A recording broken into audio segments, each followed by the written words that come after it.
Chapter 1066. The carriage stopped in front of the Yang estate. The curtain was lifted, revealing a charming face that could turn all living things upside down. It was Lu, and Lu seemed to be going to some banquet. She was dressed to the nines, and her appearance seemed to have been meticulously groomed. Her already delicate face was now even more beautiful. Li Qiang turned her head and couldn't help but exclaim in surprise, "Big sister in Lu?" And Lu did not have a close relationship with the prince of Xiang's family. Although she had seen these cousins before, because they had not interacted much, she only recognized Li Qiang's face. She could not remember which daughter of the prince of Xiang's estate she was or what her name was, but she felt that Li Qiang looked familiar. Now that she heard Li Qiang call her big sister, she was convinced that she really was the daughter of 8th uncle's family. And Lu glanced at the gate of the Yang estate and put on a sweet smile. In a gentle voice she said, "Little sister, why have you come here? Why are you looking for General Yang?" Li Qiang was suddenly at a loss for words. Although this girl was not very old and had a rather impetuous personality, there was one good thing about her. She kept her promise. Ever since she had promised Yang Fan in the palace that she would not tell anyone else about this matter, she had kept her promise and never mentioned it to anyone, including her sisters and her closest third brother. Now that Enlu had asked, Li Qiang naturally would not go back on her word. Her eyes turned as she randomly answered, I was playing shuttlecock in eldest brother's estate." The shuttlecock kicked over the wall and fell into the Yang estate. In the end, it was broken by that brat from the Yang family. I came to find him for compensation. How could Li Qiang's ability to lie compare to a cunning fox like Li Guerre? With a glance, Li Guerre could tell that she was lying. Li Guerre had originally only been a little curious about Li Qiang's actions. She did not think that this little cousin of hers would have anything to do with Yang Fan. After all, Li Qiang was too young, and it was difficult to associate her with romantic feelings. But as soon as Li Qiang lied, Enlu couldn't help but become suspicious. She got out of the car and walked to Li Qiang's side. She held her little hand and said with a smile, "I see. General Yang's precious son is indeed a devil incarnate. Last time, he stood on top of the wall and peed on the face of the Lord of Hanoi." Li Qiang couldn't help but laugh out loud. And Lu said with a smile, "Our Li family sisters can't be bullied by that surnamed Yang. But what about you? After all, you're a noble lady of the imperial family. It's not proper for you to stand at the gate and shout. Come, big sister will take you to the Yang family to seek justice from General Yang." Li Qiang was a little embarrassed. When she looked up, she saw Enlu smiling at her carriage. Li Qiang's pretty face suddenly blushed. She just said that she was playing shuttlecock in her eldest brother's mansion. The shuttlecock fell into the Yang family's young master and was broken by the Yang family's young master. But she forgot that she came from afar. The carriage and servants were all waiting on the side. Her eldest brother's mansion and Yang Fan's mansion were next to each other. If she was in her eldest brother's mansion just now, would there be a need for a carriage? Li Qiang was a little embarrassed when her lie was exposed, and Lu didn't expose her. She held her little hand and was about to break into the Yang family's mansion. Mo Xuanfei stood at the door with an awkward expression. She had a noble identity. If she really wanted to break in, he really didn't dare to stop her. Yang Fan's hearing was extraordinary. He stood behind the screen wall and heard the conversation between the two clearly. Seeing that he couldn't avoid it, Yang Fan hurriedly coughed and pretended to walk out. Coincidentally, he met Li Guerre and Li Qiang at the door. Yang Fan looked surprised and said, "I was wondering why I heard 2 magpies chirping for a while. So it's 2 noble ladies visiting. May I know what's the matter for you two?" Li Qiang rolled her eyes at him and said snappily, "General Yang, don't pick nice words. As long as you don't think that it's a night owl visiting, I'll be thankful." Yang Fan glanced at Li Guerre and smiled meaningfully. "You don't say. Last night, There really was a night owl that couldn't stop chirping. Li Qiang thought that Yang Fan was talking about her, and her little face immediately turned serious. But Li Guo'er's pretty face sank. She naturally understood that Yang Fan was saying that he did not like her coming to the Yang family's door. Li Qiang said unhappily, "General Yang, I'm here today to collect a debt from you." After saying that, she was afraid that Yang Fan would misunderstand. If Yang Fan thought that she had already told the matter to Enlu and simply revealed the secret between them in front of Enlu, then it would be bad. She hurriedly added, "My shuttlecock kicked over the wall and was broken by your child. What do you think about it?" Yang Fan said with a smile, "The child is not sensible. There's no need for you to lower yourself to his level. How about this? I'm about to go out. Why don't you come with me to Chang and City? I'll buy whatever shuttlecock you like and return it to you. What do you think?" Li Qiang was anxious to send Enlu away. She quickly agreed, "You must keep your word." "Then let's go." Yang Fan glanced at Li Guo'er. He was still smiling, but his smile turned cold. "May I know why your highness has come to visit?" Li Guo'er saw that the two of them were echoing each other, and it was impossible for her to have a good show. Although she couldn't let go of her doubts, she let go of Li Qiang's little hand and smiled. "Nothing. I'm here to accompany my little sister. Since you've made up, then there's nothing for me to do. General Yang, little sister, I'll take my leave." Li Guo'er turned around and walked down the stairs. Suddenly, she looked back with a smile and said to Yang Fan, "General Yang, you have to fulfill your promise. If my little sister is bullied, I'll definitely seek justice for her." Yang Fan frowned slightly and was very displeased. Li Qiang stood at the side.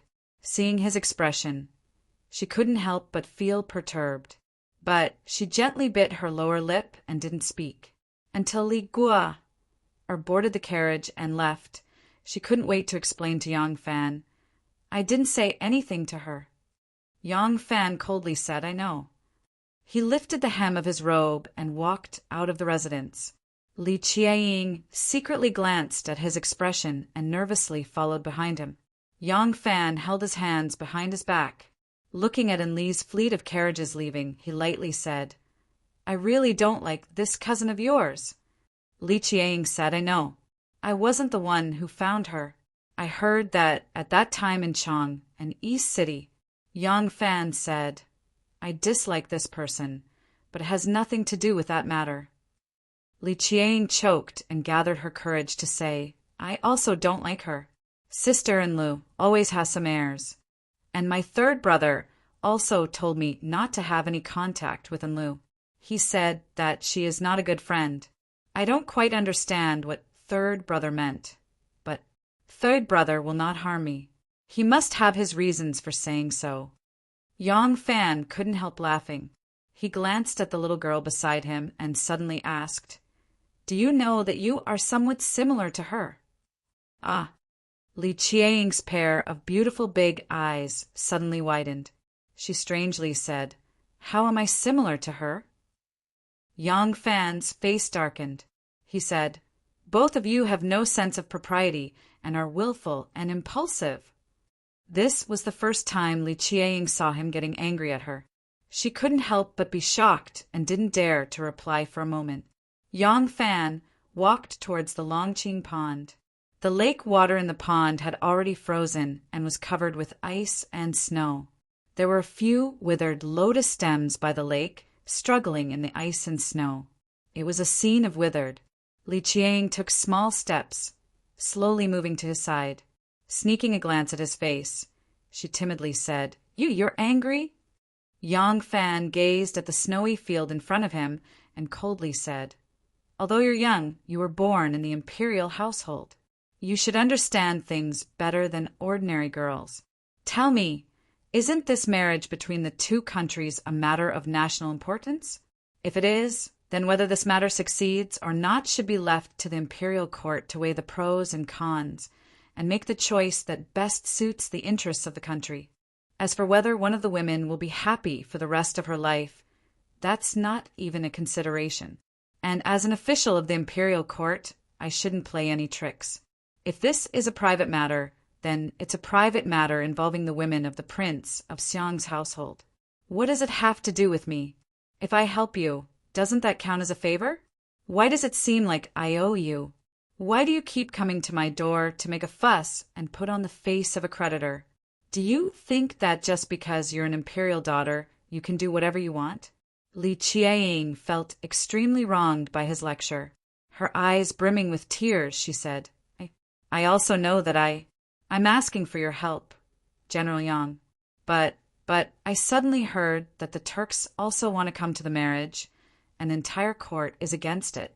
If this happens, I'm afraid that Imperial Grandmother will agree to the Tubo marriage, and I don't see General doing anything. Yang Fan said, the Emperor also doesn't want to have a marriage between the Tubo and the Turks, but can she directly refuse? Even if it's a marriage between two ordinary families, if the two families often have business, and the family with the daughter is afraid that it will affect their own family's business, they can't rudely refuse and say that because your son eats, drinks, and gambles, that he's not a son, my daughter can't marry, right? He has to find all sorts of reasons to tactfully refuse. This way, he won't offend anyone, but he can also protect his daughter. If he wants to find someone to mediate, this person has to use even more tricks. I've been running around for this matter all this time, but do you think that I've done everything in the open? Or do you think that I have to tell a silly girl like you everything I've done, no matter how big or small? Li Qiaying lowered her head and fell silent at his lecture. Yang Fan emphasized, don't just listen to the wind and think it's rain. You do whatever you think. To put it nicely, this is called being straightforward and naive. But don't forget that you're a princess, and this matter has even greater implications, so you need to be especially cautious. Do you understand? Li Qiaying felt wronged and said, I understand. As she spoke, 2 teardrops fell from her eyes and fell onto her lapel. Li Qiaying couldn't help but softly sob. In the distance, the maids and servants of the Prince of Xiang's estate seemed to notice something. They stood on their tiptoes and looked over, whispering to each other. Yang Fan noticed their strangeness and couldn't help but curse. He had spoken too harshly and made this girl cry. If the people of the Prince of Xiang's estate went back and told the Prince of Xiang, it would be difficult for him to explain himself. Yang Fan smiled and suddenly became amiable. He said to her, but I've realized that you're better than in Lu in at least 2 areas. A child's attention was truly easy to divert. Li Qiaying, who had been scolded to the point of tears, immediately blinked her eyes, her eyelashes still glistening with tears. She curiously asked, is that so? How am I better than big sister in Lu? Yang Fan replied, one is that you're willing to listen to advice and not so arrogant as to believe yourself infallible. That kind of woman is the most loathsome. Another is that you take your promises very seriously. Although you're still young, once you make a promise to someone, you'll definitely keep it. You're a good girl. Li Qiaying's tears broke into a smile. Yang Fan continued to encourage her, continuing to praise, I've now discovered yet another area in which you're better than her. Li Qiaying's eyes glowed. Is that so? Yang Fan nodded. Of course. You look very good when you smile. I suddenly realized that you're a beauty in the making. When you grow up, you'll definitely be more beautiful than in Lu. Li Qiaying's pretty face blushed from his praise. She bashfully said, how can I be as beautiful as big sister in Lu? You're talking nonsense. And Li's happiness was famous in the upper circles of the capital. Princess Taiping was once hailed as the flower of Luoyang. Now that she was middle-aged and had established her own government, she began to display the image of a strong woman in the political arena in front of everyone. She was no longer as famous as she was when she was younger, but even when she was in the prime of her youth, she had never received such an evaluation from Enlu. Li Qiaying's few elder sisters were still in their youth. Usually, when they gathered together, they would often evaluate the beauty of the noble ladies in the capital. Li Gua would always be the well-deserved first place. Naturally, Li Qiang was aware of this. She simply did not dare to think that she could be more beautiful than Enlil. But regardless of age, once a girl became sensible, they would like others to praise her beauty. Although Li Qiang felt that Yang Fan was exaggerating, she was still extremely happy. Her mouth said that Yang Fan was talking nonsense, but in her heart, she wished that what Yang Fan said was true. Yang Fan said, "Women are like flowers. Some are as light as chrysanthemum. Some are as clear as lotus. Some are as cold plum blossoms, proudly in the snow. Some are like orchids in a deep valley. They are all colorful and different. Beauty is beauty. There's no difference." Li Qiang had never heard of such words. For a moment, she was fascinated. She tilted her head and thought for a while. She innocently asked, "Is that so? Then what kind of flower do I look like?" Yang Fan was secretly amused. He made up some nonsense, and this little girl actually took it seriously. Yang Fan pretended to look at her seriously. Li Qiang actually shyly avoided his gaze. Yang Fan said, "The reflection of the lotus in the spring, the peak of the Yang mountain. Compared to the ability of the lotus pod, the fragrance of the flower is drawn. As for Miss, you are comparable to a lily." Li Qiang was overjoyed.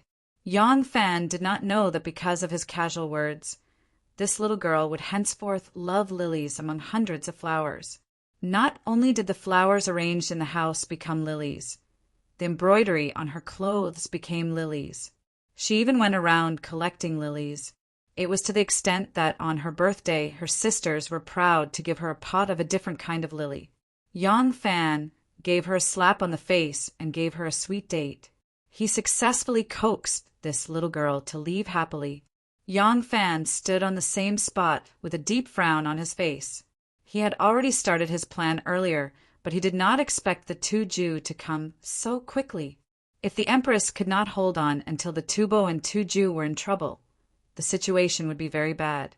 At this time, a rider suddenly galloped over. Rin Wei went up to greet him. After exchanging a few words, he suddenly turned around and ran excitedly towards Yang Fan. From afar, he shouted, "General! General! Victory at Maozhou!" Chapter 1067. The news of Maozhou Governor Qin Desai defeating the Tibetans became the most sensational news in the capital before the new year. The Wuzhou court, which had been tense due to the Tibetans and Turks sending troops to force a marriage, also heaved a sigh of relief. The Tibetans had mobilized more than 10,000 elite cavalry to attack Maozhou, but they did not expect that their whereabouts would be exposed. They did not expect that the Zhou army, which was used to defending but not attacking, would leave their camp and set up an ambush at Wenchuan instead of setting up an ambush at a place like Min Mountain, which was easy to defend and difficult to attack.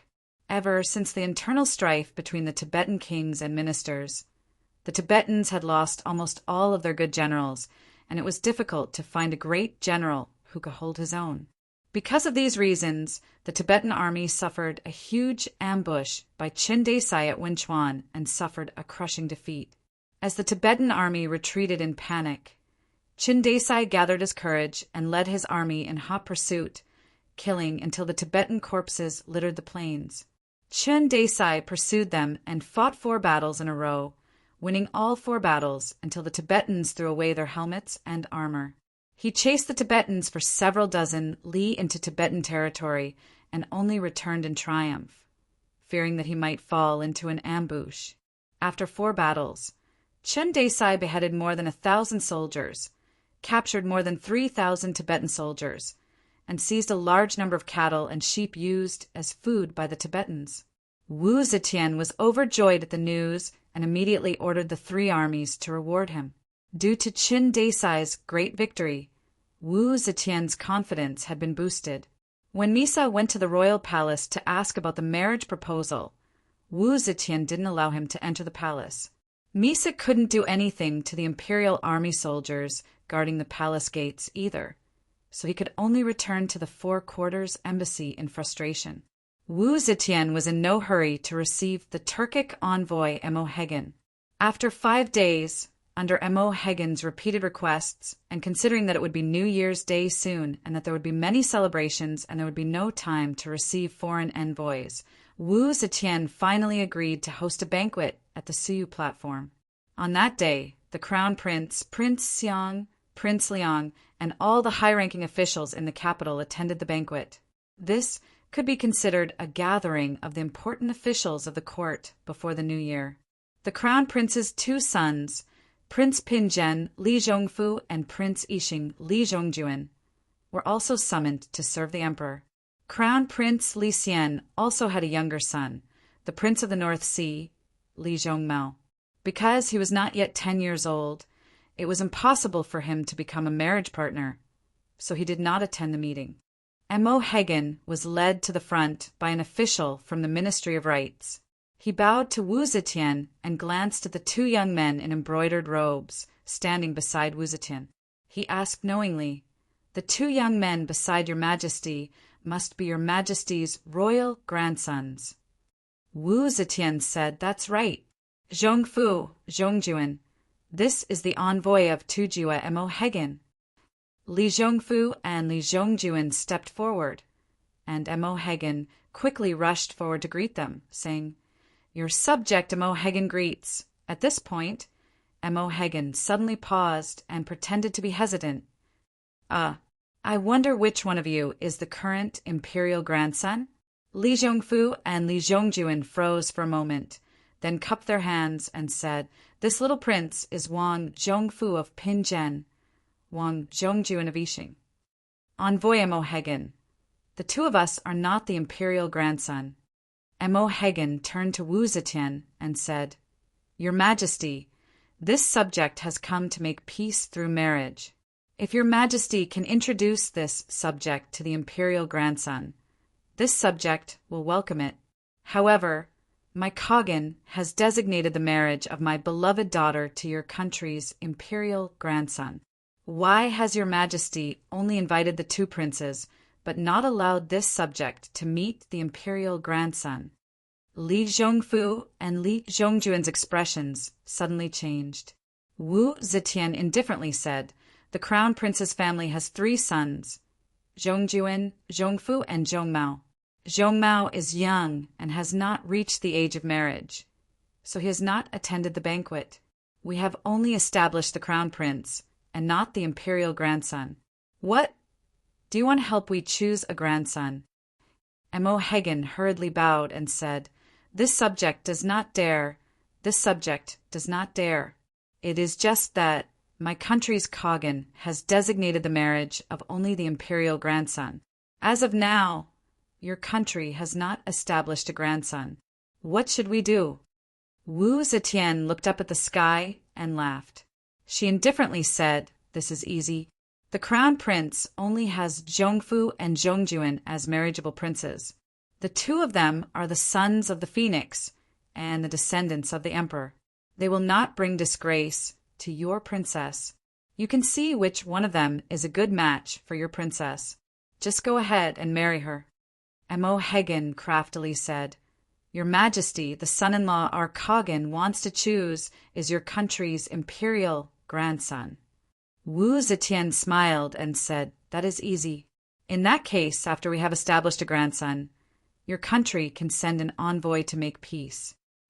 M.O. Hagen gradually became angry, but he forced himself to restrain himself and said, "If your country does not establish a grandson, will I, the Turkic princess, have to wait forever?" Wu Zetian's expression became even more amiable. She said, "Our imperial grandson can wait, but can't your country's princess wait? If your country's princess will not marry anyone other than my great Zhou's imperial grandson, then we can only wait until we have chosen a grandson. Do we have to hastily choose a grandson just for your country's princess to marry? If we choose a Turkic princess to marry someone other than your country's crown prince, will your country immediately choose a crown prince?" The Turks were used to acting shamelessly. Now that old mistress, who had suddenly started acting shamelessly, M.O. Hagen was momentarily speechless. While the court was engaged in a heated debate, the officials below were also restless. At this moment, the deputy minister of the imperial censor, Song Jing, had just entered the Suyu Terrace. Last time, he had impeached Zhang Tongxiu and his 2 brothers and fined Zhang Changzong 20 caddies of copper. It was under Song Jing's instructions that the imperial censors had completed this. Since then, Zhang Yizhi and Zhang Changzong had held a grudge against Song Jing. But the 2 of them also knew that Song Jing was now the deputy minister of the imperial censor, controlling the Suyu Terrace and the imperial censors. He had the power to monitor and report all the civil and military officials in the court. Against such a troublesome figure with real power, it was better to make friends than to make enemies. Besides, although the 2 brothers had lost face last time, it was also a blessing in disguise. The 3 brothers of the same clan had all been sent out to hold real power in the prefectures and counties, so they could not go too far. Song Jing entered the hall and looked around. Just as he was about to go to the seat next to Wei Yuanzhong and sit down, Zhang Yizhi hastily stood up and gave up his seat closer to the Son of Heaven. Walking over to Song Jing, he said with a sincere smile, "Duke Song is the current number 1 person. How can you sit down? Come, Duke Song, please take the seat of honor."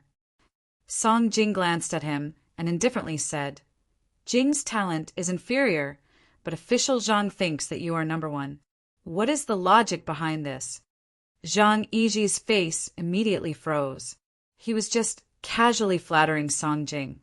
Who knew that Song Jing would take it so seriously? Zhang Yizhi looked embarrassed. He did not know how to justify himself. Zhang Gao, the assistant minister of the heavenly official, saw this and was immediately displeased. He had already taken refuge with the 2nd Zhang and became their henchman. As soon as he heard Song Jing's question, Zhang Gao immediately said coldly, "Isn't Duke Song the current number 1? If you are not number 1, why would you call Wulong official?" Prior to the Han Dynasty, official was a respectful title for others. Since the Wei, Jin, and 6 dynasties, it became a nickname or a humble title. By the time of the Sui and Tang dynasties, it changed again and became a special title for the emperor to address his subjects. Zhang Gao's choice of words could be said to be full of murderous intent. Song Jing laughed and said, "Zhang Yizhi's position is one of the 9 ministers. According to the official's words, he is a proper official. I am not Zhang Yizhi's servant. Why do you call him Lang?" Song Jing's words were a bit unreasonable. Nowadays, the term Lang was widely used. To a man whom they did not know, they could respectfully call him Lang Jun or noble man. As for adding another Lang according to rank, it was a title used by those who were close to them. Many people called Zhang Yizhi and Zhang Changzong Wulong, and Wulong to show their closeness. But the servants also called their masters and young masters Lang. For example, in Yang Fan's residence, Yang Fan was called A Lang, Yang Yinzu was called the Lang Jun, and Yang Ji was called Second Lang Jun. At this time, Song Jing deliberately emphasized the way the servants addressed their masters. It was clear that he was publicly mocking Zhang Gao for attaching himself to the rich and powerful and bootlicking. Zhang Gao was stiff by nature. He was not good at eloquence. How could he be like Song Jing, imperial censor who relied on his writing skills and eloquence? For a moment his face turned red. He was tongue-tied and could not say anything. Many officials in the hall heard the conversation between the 2 of them. Seeing that both sides were opposing each other with equal harshness, they could not help but be somewhat surprised.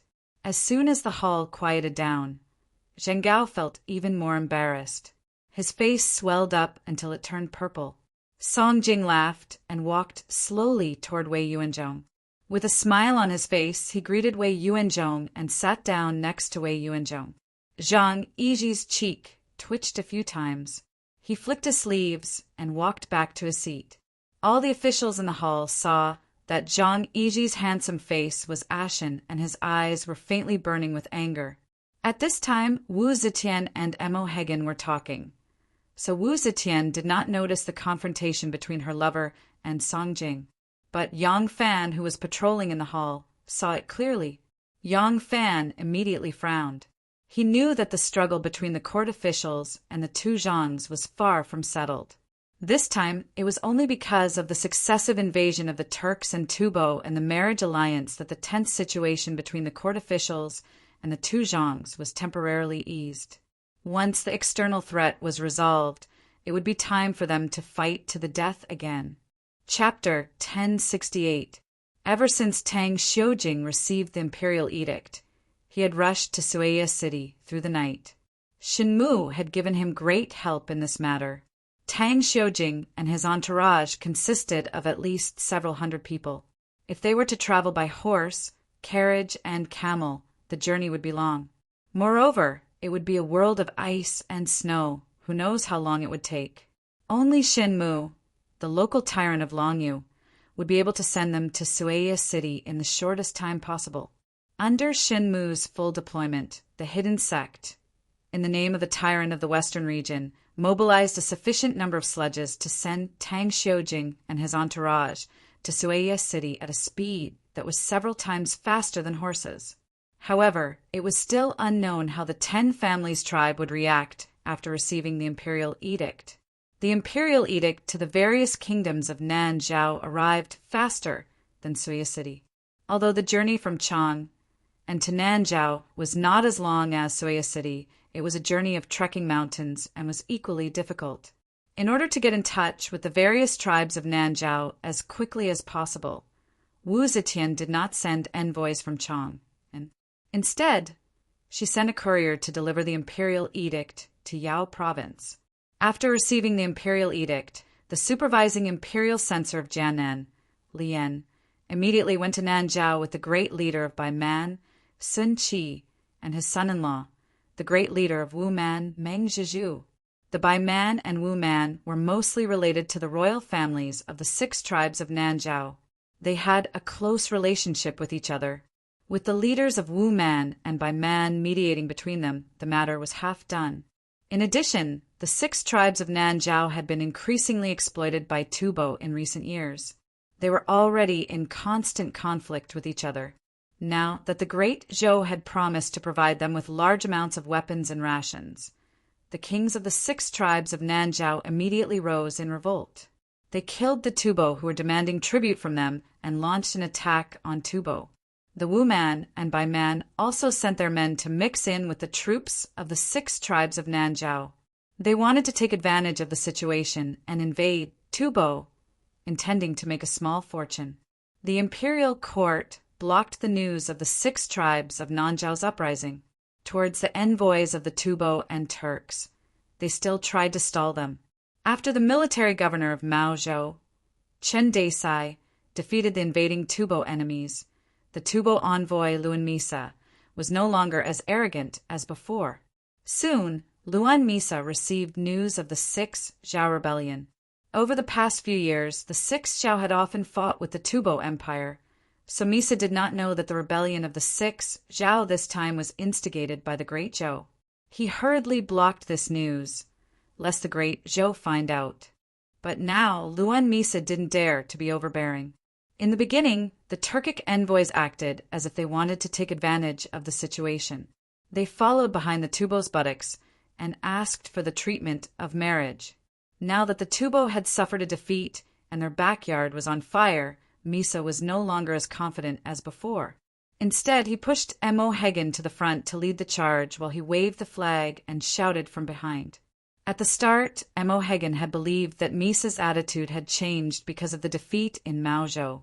Only when the news of the 6 Zhao's rebellion was concealed and even the great Zhou learned of it did Mo Hagen understand the true reason for Misa's sudden change of attitude. But at this time, he had no idea that the rear courtyard of the Turks was about to catch fire. Wu Zetian dragged it out again and again. She used all of her methods, and finally managed to drag it out until the New Year.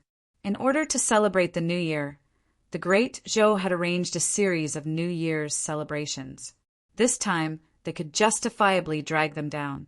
The Turkic and Tubo envoys also planned to quell the rebellion of the 6 Zhao before continuing to put pressure on the great Zhou. Both sides had their own plans, but they happened to coincide. With the arrival of the new year, the discussion about marriage was temporarily forgotten. The first day of the first month, the origin of the year, the origin of time, and the origin of the moon, was the beginning of the 3 Yuins. Bright red peach talismans were hung on both sides of the main door of the Yang family. There was also a spring festival couplet written by Anu on the door, the beginning of the 3 suns, the beginning of the 4th sequence. Early in the morning on the New Year's Eve, the exploding poles in the courtyard of the Long Ching pool started to crackle nonstop. This was called court fire.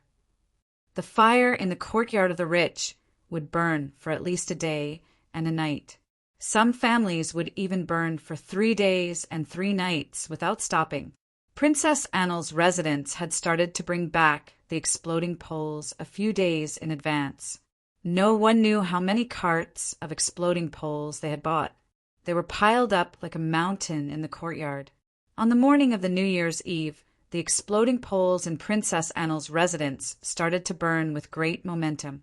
Princess Annel had ingeniously sprinkled expensive spices into the exploding poles. Once they started burning, the whole place was filled with a strange fragrance. Yang Fan's family was actually much wealthier than Princess Enli's, but he didn't flaunt his wealth like Princess Enlu. Even so, the entire Yang residence was dressed up meticulously, draped in red and decorated with a joyous atmosphere. The happiest ones were Yang Sarong and Yang Yinzu. Dressed in their new clothes and hats, they played around in the front and back courtyards. One moment, they circled around the beautiful lantern tree in the courtyard, and the next moment, they joined the singing and dancing group of maids, weaving in and out of the girls who were holding hands and singing. In the evening, Yang Fan's neighbors quieted down. Wu Chongxuan and Enlu had gone to the Liang household to stay up for the new year. Li Qingqi and his 5 brothers, the Prince of Shouchuan, had also gone to the Prince of Xiang's residence. Although their residences were still brightly lit, there were only servants guarding the house, so it was not as lively as before. Only the Yang family was as lively as before. In the depths of the hill by the western wall, there was a small pavilion surrounded by a white jade fence. Yang Fan filled Ning Ku's grave with new soil. He then opened the food box and placed a few cold foods and a few plates of dry food in front of the tombstone. Finally, he lit the gold, silver, and paper money he had brought with him. With a sudden burst of fire, the dark red ashes, accompanied by the sparks of fire, flew away like butterflies. The crackling of firecrackers came from far and near, but it only made this place seem more deserted. After paying his respects to Ning Ku, Yang Fan slowly walked out of the hill. The firecrackers in the courtyard were burning fiercely, crackling like a series of cannons. All the family members coming and going were wearing new clothes, their faces beaming with joy. The children of the Gu clan also came to visit from time to time. When they saw Yang Fan, they all greeted him. As soon as he entered the reception hall of the rear residence, Yang Fan saw Yang Yinzu carrying a goldfish lantern, staggering out of the reception hall as if he was drunk. When he went out, he even bumped his head against the door frame. Yang Fan supported him and couldn't help laughing when he saw his son's drowsy eyes. The whole family had gotten up very early today. Yang Yinzu, who usually had the habit of taking afternoon naps, was too excited and hadn't slept at noon. It seemed that he was extremely sleepy. Yang Fan rubbed his head and said, "You look sleepy. Go sleep." "I'm not sleepy. I want to stay up on New Year's Eve." Yang Yinzu shook his head. These days were the busiest days of the year, so he couldn't bear to sleep. He carried the goldfish lantern and staggered all the way, fighting tenaciously against sleep, waiting for the arrival of midnight. Midnight had finally arrived. First, the bells and drums in the Chong and palace rang together. The melodious bell and drum sound had just faintly passed into the ears, and then the bell and drum sounds of the Vermilion Bird Avenue, the workshops, temples, and Taoist temples rang together. The sound was far and near, loud and small, high and low, and it was an extremely shocking feeling. It was time to say goodbye to the old year and welcome the new year. Ma Han, the butler, said to Yang Fan with a smile, "Ah Lang, please have a seat of honor." The old butler of the Yang mansion was surnamed Niu, because the capital moved westward. The Yang family also moved from Luoyang. Old Niu was old, and his family lived in Luoyang, so he didn't come to Chang'an with them. He resigned and went home to retire. Ma Han was the new butler hired by the Yang family after they moved to Chang. He was extremely smart and capable. Yang Fan was a little surprised and said with a smile, "What kind of rule is this? Do I have to have a seat of honor?" Ma Han smiled and said, "Of course. Ah Lang, you are the head of the Yang family. Your seniority and status are the most important. Of course, you have to have a seat of honor and accept the greetings of the whole family." Yang Fan was really lacking in this aspect. He lost his family when he was young and wandered in Southeast Asia. The customs of Southeast Asia were different from those of the Central Plains. When he came of age, he returned to the Central Plains and built up the family business with his bare hands. He had never properly stayed up on New Year's Eve according to the customs of the Central Plains. Yang Fan followed the butler's instructions and sat in the middle of the hall. He saw that there was another seat beside him, half a step back, and there were 2 more seats on the left and right. Xiaoman, Anu, and Gu Zhuting walked in with a smile and bowed to Yang Fan in turn. Their voices were melodious, but it was unusually solemn. Then, the 3 women returned to their seats, one by one. Yang Sarong and Yang Yinzu were brought in front of Yang Fan and knelt down on the praying mat. The siblings sincerely kowtowed to their father and said in a crisp voice, "Fortune extends to a new day. Longevity is boundless," and other auspicious words. At first, Yang Fan was a little amused, but gradually he had a strange feeling. Little Yang Ji was also placed on the cattail hassock by the wet nurse.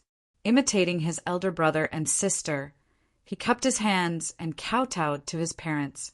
The little guy said something in a childish voice. Unfortunately, he could not speak clearly and his voice was too low. Besides, the sound of bells and drums and the exploding poles kept coming from far and near. No one could hear what he said except for himself. After Yang Ji finished his congratulatory speech, he kowtowed very seriously. Although he looked like he was doing it, he lost his balance and almost fell over. Fortunately, he was smart and his buttocks tilted and fell to the side. The wet nurse caught him in one swift motion. Yang Fan couldn't help laughing out loud. As he laughed, his eyes became a little watery. Yang Dyer was still young, so she could only be carried by the wet nurse and kowtowed to her parents for the new year. Then, starting from the butler Mahan, the servants in the family kowtowed to the master and the mistress for the new year. Xiaoman had already asked someone to prepare a basket of red envelopes. The basket was also wrapped with red silk and was placed beside Yang Fan. Yang Fan gave out the red envelopes one by one, and everyone was happy. When the family finished their New Year's Eve dinner, it was almost midnight when they were able to rest. The family took a short nap, which only took more than 2 hours, before they were awakened again by the sound of bells and drums in the morning. Today, Yang Fan had to get up early to pay his New Year's greetings to the emperor. Butler Ma got up earlier than the master. When Yang Fan got up, he saw him instructing the family to erect a very long bamboo pole in the yard. A long silk flag embroidered with various auspicious animal patterns was hanging from the pole. Yang Fan didn't understand what it meant, so he just let him be. When the family got up, breakfast was served on the table. There was a pot of 2-su wine on the table. This wine was made from a mixture of 7 kinds of medicinal materials: rhubarb, Atractylodes macrocephala, Platycodon grandiflorum, Sichuan pepper, cinnamon, aconitum, and tau. It was said that drinking 2-su wine could expel evil spirits, detoxify, and prolong life. After listening to Butler Ma's explanation, Yang Fan smiled and was about to pick up the wine cup. Butler Ma hurriedly stopped him. "Ah Lang, wait a minute. Everyone in the family has to drink this wine, but we have to start from the youngest child." Yang Fan asked curiously, "What's the rule?" Butler Ma said with a smile, "It's a saying passed down from the older generation. When the young person gets to celebrate the new year, he should drink wine first. When the old person loses the new year, he should drink wine later. I'm just imitating them. Yang Fan couldn't help but laugh. He was in the prime of his life, so he couldn't be associated with the word old person. However, his parents had passed away, and there was no one older than him in the Yang residence, so he could only be called an old person. When he was young, he lived in a poor mountain village. He couldn't remember if there was such a rule in the family when he was young. He just listened to others' arrangements. Yang Fan stopped and said with a smile, "Then we have to start with Dai-er. Come, bring my baby daughter over." Young Dai-er was carried by her wet nurse. She was wearing a bright new dress with a red dot between her eyebrows. She looked extremely cute. She was sucking her finger, her big black eyes staring curiously at her big brother Yang Ninzu, who was wearing a tiger skin hat. She couldn't take her eyes off him. When Yang Fan dipped his chopsticks in the 2-su wine and approached her, the little girl turned to look at her father. As soon as she smelled the medicine, the little girl immediately frowned in alarm. She closed her eyes, pursed her lips, and resolutely turned her head to the side. This little girl is so smart. Yang Fan moved his chopsticks with a smile. Just as he touched her lips, the little girl quickly turned her head to the other side. Yang Sarong found it interesting and couldn't help but cover her mouth and giggle. The father and daughter argued for a long time. Finally, Yang Fan got his wish and dripped a drop of 2-su wine into the little girl's mouth. As soon as she tasted the Chinese medicine, the little girl immediately pursed her lips in grievance. Then, she slowly opened her mouth and burst into tears. Wah, wah, woo. Oh! Shaman put a drop of honey on her mouth at the right time. Yang Dai-er, who was crying in protest, was obviously stunned. She stuck out the tip of her tongue and licked it tentatively. Then she quickly rolled the drop of honey into her mouth and tasted it with relish. Seeing this, Yang Fan burst into laughter again. After Yang Dai-er finished the honey, she licked her lips as if she hadn't had enough. She opened her eyes and chased after Xiaoman's finger. As soon as Xiaoman's finger got a little closer, she stretched her neck. Looking at her eager look, it was really distressing. Xiaoman was soft-hearted and finally ordered another drop of honey for her. This time, Yang Dai-er opened her mouth early, like a yellow-beaked sparrow waiting to be fed. Hee, the little girl is so strong. Her teeth are about to grow, and she can bite people.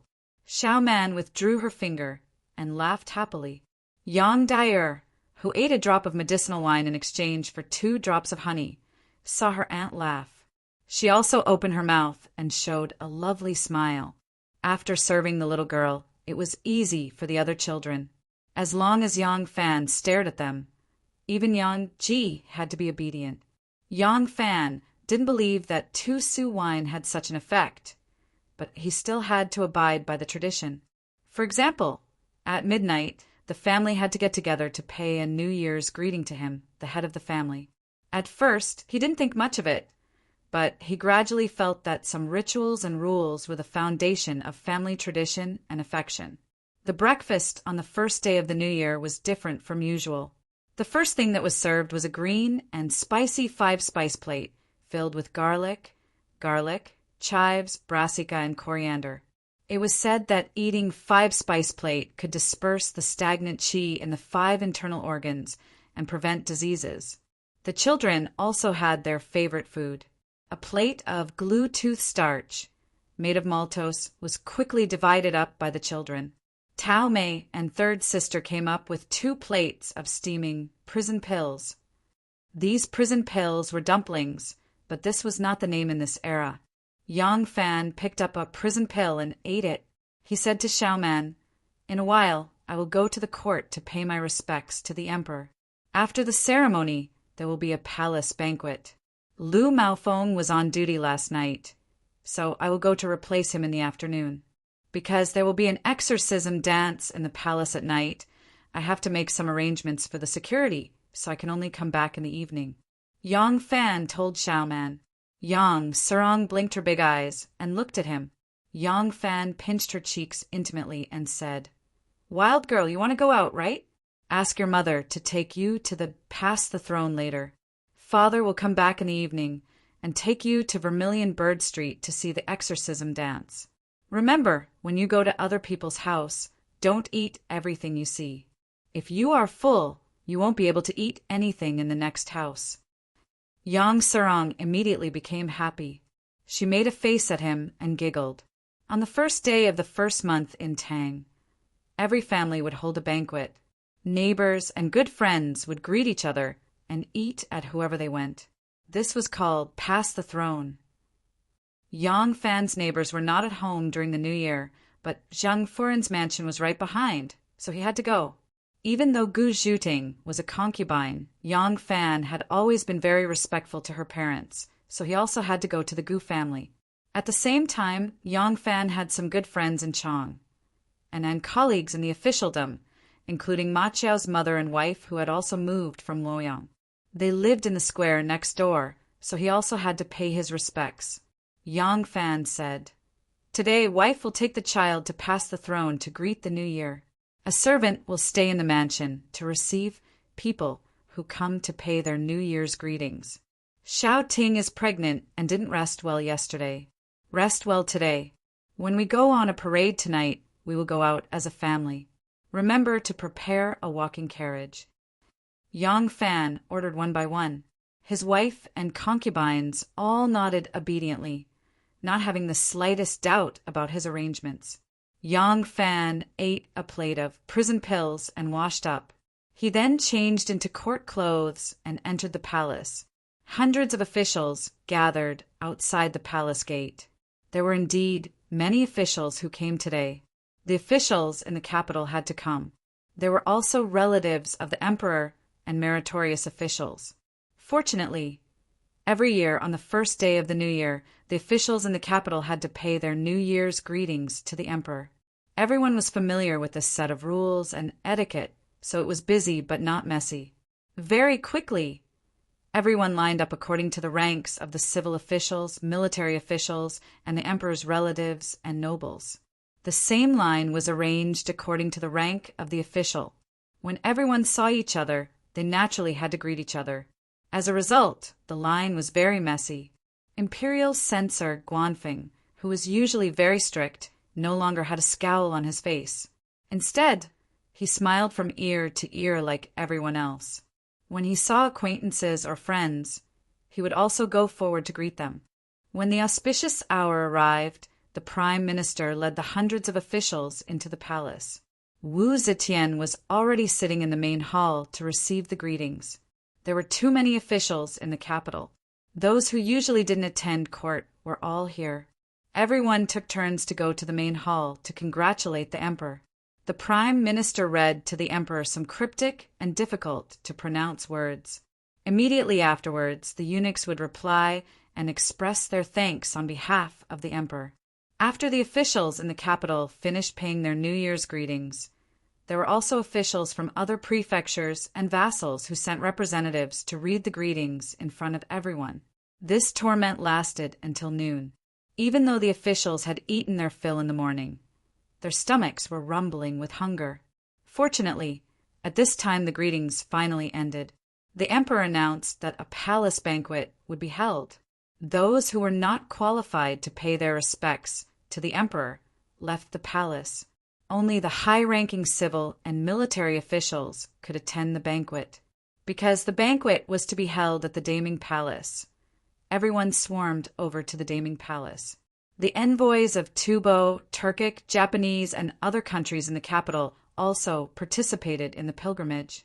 At this time of national celebration, no one would be so tactful as to say anything unpleasant.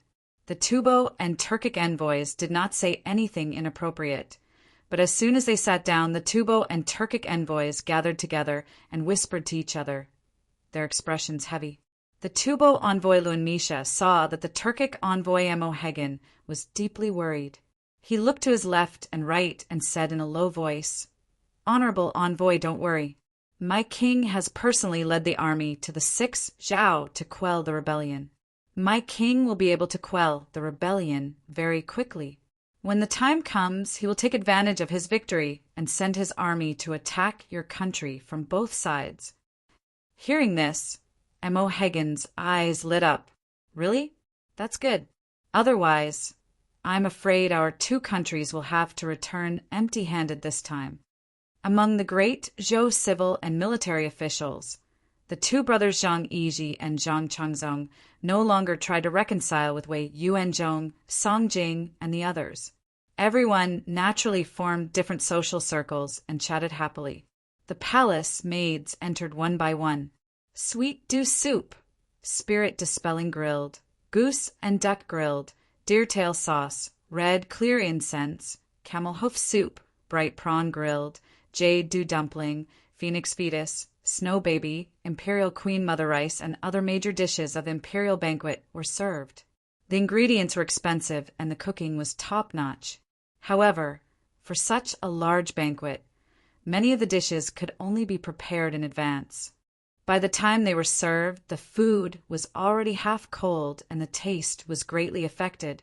Fortunately, those who were qualified to attend the imperial banquet did not come for the food. The banquet was still bustling with noise and excitement. Wu Zetian had been in the court for a whole morning, receiving all the officials to see the emperor. She was already exhausted, so she only sat for a short while at the imperial banquet. She accepted the toasts of the officials and returned a toast to them before returning to the palace. Once the emperor left, the officials were even more at ease. The imperial banquet did not end until late at night. Yang Fan only sat in the hall for a while. As soon as the emperor left, he toasted a cup of wine to familiar friends and fellow officials, then left Daming Palace with the excuse of inspecting the palace. Yang Fan first went to replace Lu Maofeng and sat for a while. He waited for Duge Huizhi and Huang Xuchang to arrive and inquire about the security arrangements for the night before leaving. Yang Fan wandered around the palace for a while before sneaking into Wan Er's residence. Wan Er left the imperial banquet with Wu Zetian. She did not eat well at the imperial banquet. When she came back, she asked someone to prepare a few exquisite dishes. With Fu Qingqing accompanying her, the two of them sat across from each other and drank. When Yang Fan arrived, Fu Qingqing naturally excused herself. Yang Fan ate with Wan Er and talked about how he let die. Drink 2 su wine this morning, which made Wan Er giggle. Tomorrow I will go back to mother's place. As they spoke, Wan Er suddenly said something out of the blue. In the Tang dynasty, there was no lunar calendar and solar calendar, so New Year's Day and New Year's Day were the same day. There were 7 days off on New Year's Day, 3 days before New Year's Day, and 3 days after New Year's Day. However, Wan Er was a female official of the inner court. 3 days before New Year's Day, she had to deal with the details of the celebration in the palace. On the first day of the new year, she had to accompany the emperor to receive the officials. So, she could only visit her relatives 3 days before the annual meeting. Yang Fan squeezed her soft little hand and smiled mysteriously. Yes, the door of the Yang residence's backyard is locked. Do you want me to stand by the door to welcome you? Wan Er lightly spat at him and said, I want to see my daughter. I haven't seen Dai for a long time and miss her. What are you thinking about? Yang Fan blinked and smiled. I didn't say anything else. I also miss her very much. Wan Er blushed. She clenched her fist and gently punched his shoulder. She snuggled into his arms and said in a faint voice, I don't know when I can be with Lang Jun for a long time. Yang Fan comforted her. It's much more convenient for you to leave the palace now. It's not bad for the time being. At home, Xiao Man usually took care of the shop and didn't feel bored. Anu felt a bit bored staying at home all day. Now that you are dealing with government affairs in front of the emperor, you are used to being energetic. If you were to be a canary now, trapped in the house every day and only occasionally going out to shop, you would lose a lot of the charm of life. I'm afraid you wouldn't feel happy. Maybe when you get older, you will be able to control yourself. Wan Er coquettishly said, You have no conscience. I know you don't miss me. Yang Fan said, "Of course not. I just want to make you feel better." Haha. Now that Second Zhang is meddling in the palace and outside, his desire for power is much greater than before. As a result, you have more and more opportunities to leave the palace. Didn't the emperor allow you to leave the palace for 3 days every 10 days? For us, absence makes the heart grow fonder. Wan lightly spat at him, but she also agreed with what he said. When Yang Fan mentioned Second Zhang, Wan suddenly became alert. She reminded him, "Lang Jun, don't be so close to them in the future." Yang Fan nodded. "Don't worry. I haven't visited Second Zhang's place for a long time. I don't even go to King Liang's. At today's imperial banquet, I only followed a large group of people and toasted them. I don't plan on going to their manor. Haha, if I don't take a clear stand now, I'm afraid I won't be able to clear my name when the time comes." Wan nodded and said softly, "Since Second Zhang was impeached and he was humiliated by Song Jing at the banquet with the Turkic envoy, Second Zhang has been meeting with his henchmen. It seems like he is plotting something." Yang Fan sighed and said, "I know." The officials in the court believe that the crown prince's position is already set, and the Wu family is no longer a threat. Although the world is still the Zhou dynasty, once the emperor returns, it will naturally return to Li Tang. Only Second Zhang's power is growing day by day, and they serve the emperor. They can easily isolate the outside world from the outside world. All the officials are afraid of them, so they want to get rid of them. But what about Second Zhang? They are also blinded by their desire for power. They still don't understand that their power is like a tree without roots. Only without power can they avoid disaster. Seeking power is seeking disaster. Instead, they have become even worse. This battle between them is bound to happen sooner or later. I only hope that if the officials are defeated, the crown prince or the prince of Xiang will not be implicated. Otherwise, King Liang will see the opportunity and fish in troubled waters. Wan shook her head. Wei and the other loyal officials can't wait to deal with Second Zhang. In your servant's opinion, it is unwise. As long as the emperor lives, he will not let anyone harm them. For some reason, Yang Fan suddenly thought of Xue Huai, who was living in Great Cloud Temple. He thought for a moment, then said leisurely, "Perhaps, but nothing is absolute in this world." Chapter 1069. On the night of the first day of the Lunar New Year, the exorcism ceremony on Vermilion Bird Avenue was a feast that the common people of Chang and participated in together. As night fell, the number of pedestrians on the street increased. When the lanterns were lit, people were already rubbing shoulders and waving sleeves like clouds. There were people dancing and singing on the streets. There were people watching lanterns and guessing riddles. There were people peddling their goods, and there were people traveling together. When the sonorous and deafening music came from afar, everyone rushed forward to welcome the exorcism array. The exorcism dance team sang and danced as they arrived. The halberds and golden armor were shining. The first to lead the way was the 4 Xiangs, followed by a man and a woman. The man wore a red robe with painted trousers and an old man's mask. He was the exorcism monk. The woman wore a green robe with painted trousers and an old woman's mask. She was the exorcism mother. Behind them were 360 guards wearing baby masks, followed by the 4 heavenly kings of Brahma Buddhism, holding 4 kinds of divine weapons, the Taoist deities with their white beards fluttering in the wind, the 5 Taoist generals waving their long whips, and the great Zaizo of City spewing holy fire. This was not only a grand festival for the people of Chang, but also a grand festival for all the gods and Buddhas. Almost all the famous gods and Buddhas had been dragged out. Following them were various demons and demons who played the roles of demons and ghosts. They sang and danced as they marched forward. That night, there were many stalls selling masks on the street. Most of the common people who came to watch the exorcism dance bought a mask and wore it. Some masked teenagers mixed into the procession of exorcism children while dancing.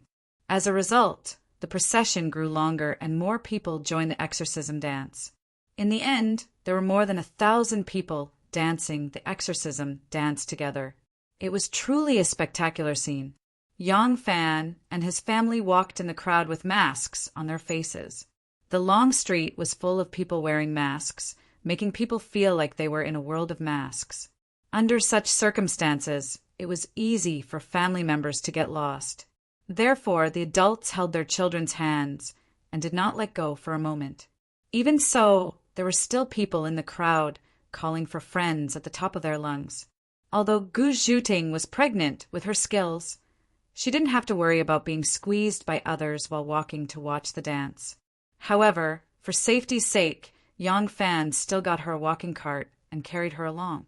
This cart became a symbol for the Yang family to identify each other, and the whole family slowly walked around this cart. Bare-armed and muscular, Pan Gu wore a ferocious mask and held a bronze mountain-splitting axe in his hand. Sometimes he raised his head to hack the sky, and sometimes he bent his head to hack the ground. He walked with his claws and fangs, accompanied by the spirited drumbeats. Yang Nenzu looked at his ferocious appearance and could not help but timidly move closer to his father. Yang Fan smiled and rubbed his head while looking at the man. Of Pangu, of Pangu, of Pangu. The burly man's dance posture was simple and crude, and his movements were rough, giving off a wild and mysterious feeling of the ancient chaotic period.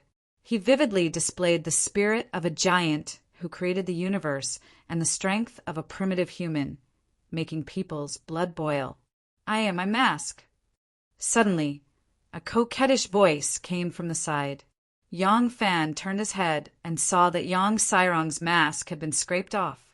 Before she could pick it up, she was trampled under the feet of the crowd. The little girl was so angry that she kept stomping her feet. Yang Fan casually took off his mask and handed it to her. He said with a smile, "Don't pout. You can hang an oil bottle on it. If you see someone you like later, you can buy another one." "Oh." Si Rong gloomily took her father's mask. Her mask was originally that of a Magu fairy, which was very beautiful, but her father's mask was that of a monkey's face that was making faces.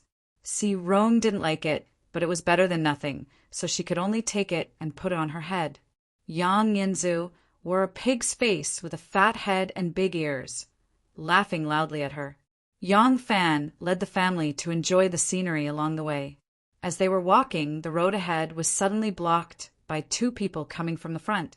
Looking at the two people's clothes and figure, they should be a man and a woman. The man was tall and burly, wearing a smiling Mithria mask. The woman had a green face and fangs, and a bright red tongue stuck out from the ghost face. "Excuse me, please make way," Yang Fan said politely, but the two people did not move. Yang Fan's eyes slightly narrowed. Rin Wei and the others were walking through the crowd with difficulty. When they saw something strange, they immediately came over. The big-bellied Mithria took off his mask, revealing a smiling face. Yang Fan cried out involuntarily, "Shua! Oh, why is it you?" Shue Huai put down his mask and said with a smile, "Such a lively scene. I naturally want to see it." Yang Fan glanced at the little ghost standing beside him and thought, "This must be Shirnyang Ruoxiang." The thought of a gentle and graceful Fusang beauty actually wearing a green-faced and fanged little ghost mask made him feel a little strange. Seeing that Yang Fan knew the person, Ren Wei and the others immediately dispersed into the crowd. From the beginning to the end, no one noticed that they were the family's attendants. Xiao Man and Anu both recognized Shue Huai, and the two were secretly shocked. But they were very calm and immediately held Ruoxiang's arm as if they were family. The long street was full of people, so Yang Fan no longer addressed him as Master Shue. He only said, "It's not like you haven't seen the exorcism dance before. What's there to see?" Shue Huai laughed and said, "The exorcism ceremony is the most lively event of the new year. Although I have seen it before, Ruoxiang has not. So I brought her here to broaden her horizons." "Oh, where are the two Shixiangs?" "Don't mention them. Those two good-for-nothings. There was a group of girls singing and dancing just now, and those two bastards squeezed in to join in the fun. In the end, they got separated. Yang Fan really did not expect Xue Huai to be so bold. The two walked side by side, and Yang Fan kept looking left and right. Xue Huai saw his uneasy look and said with a smile, "What are you afraid of? With my current appearance, it's not a big deal even if I walk in front of the palace." Yang Fan sighed and said, "The older you are in the pugilistic world, the more timid you become." Xue Huai looked at him and sneered. "In front of me, you dare to call yourself old in the pugilistic world? When I was roaming the pugilistic world, you still did not know." Xue Huai paused, then let out a long sigh and said, "Forget it! I am a pugilistic world disciple, and you are old in the pugilistic world. You are not old in the pugilistic world, and you are not old either. We can't compare."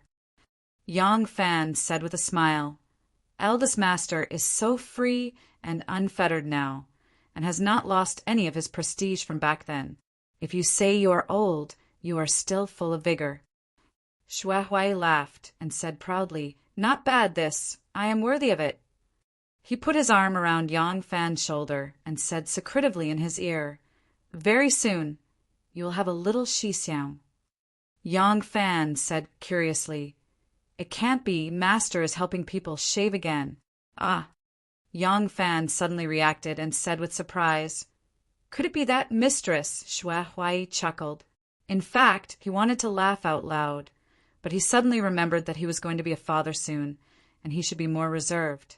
The result of deliberately holding it in was that his laughter sounded like an old hen that had just laid an egg. The exorcism procession gradually went further away, and many people chased after them with cheers and laughter. The place where Yang Fan and the rest were suddenly much more spacious, and they could stroll around and enjoy the scenery.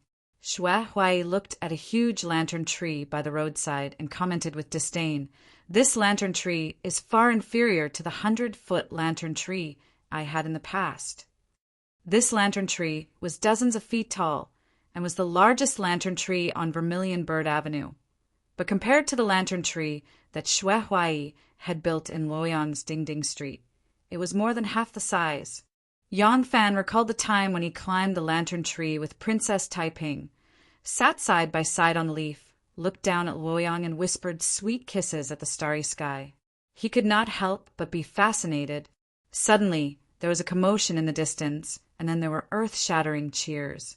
In fact, at this time the street was crowded and the crowd was dense, so it was not easy to see what the commotion was, but the people's movements were moving along Vermilion Bird Avenue from north to south. If the crowd suddenly stopped and moved to the left and right, it would naturally be eye-catching. Yang Fan and Xue Huai stopped and looked towards the long street. They saw 4 or 5 border army officers, their faces weathered, holding red flags in their hands. The red flags fluttered in the wind. As they galloped over, they waved the red flags, and with rough and hoarse voices they shouted, "Tufan Zanpu has died suddenly. The sons of princes are fighting for the throne. The country is in chaos, and the border threat has been resolved." There were too many people on Vermilion Bird Avenue. Although the long street was brightly lit, the people saw that the people coming were the couriers reporting the victory with the red flags, and they did not have time to dodge. As a result, these border army couriers did not run very fast, and everyone could hear their shouts clearly. Cheers immediately rang out, and the people behind them who still did not know the truth were immediately stunned. As the couriers rushed towards the direction of the palace, the news spread out one after another, and the cheers also rose and fell, like waves of the tide. Yang Fan was stunned at first, but soon after he was wild with joy. He did not expect that Tufan Zanpu personally led the imperial army to the 6th Xiao, but actually died suddenly. Tufan Zanpu was only 34 years old, and none of his sons had reached adulthood. The so-called sons of princes are fighting for the throne. It should be a contest between the maternal families behind the princes. Only in this way would the consequences be even more serious. This internal strife in Tufan was 100 times more complicated than he had expected. Tufan was really unlucky this year. First, they joined forces with the Turks to send troops.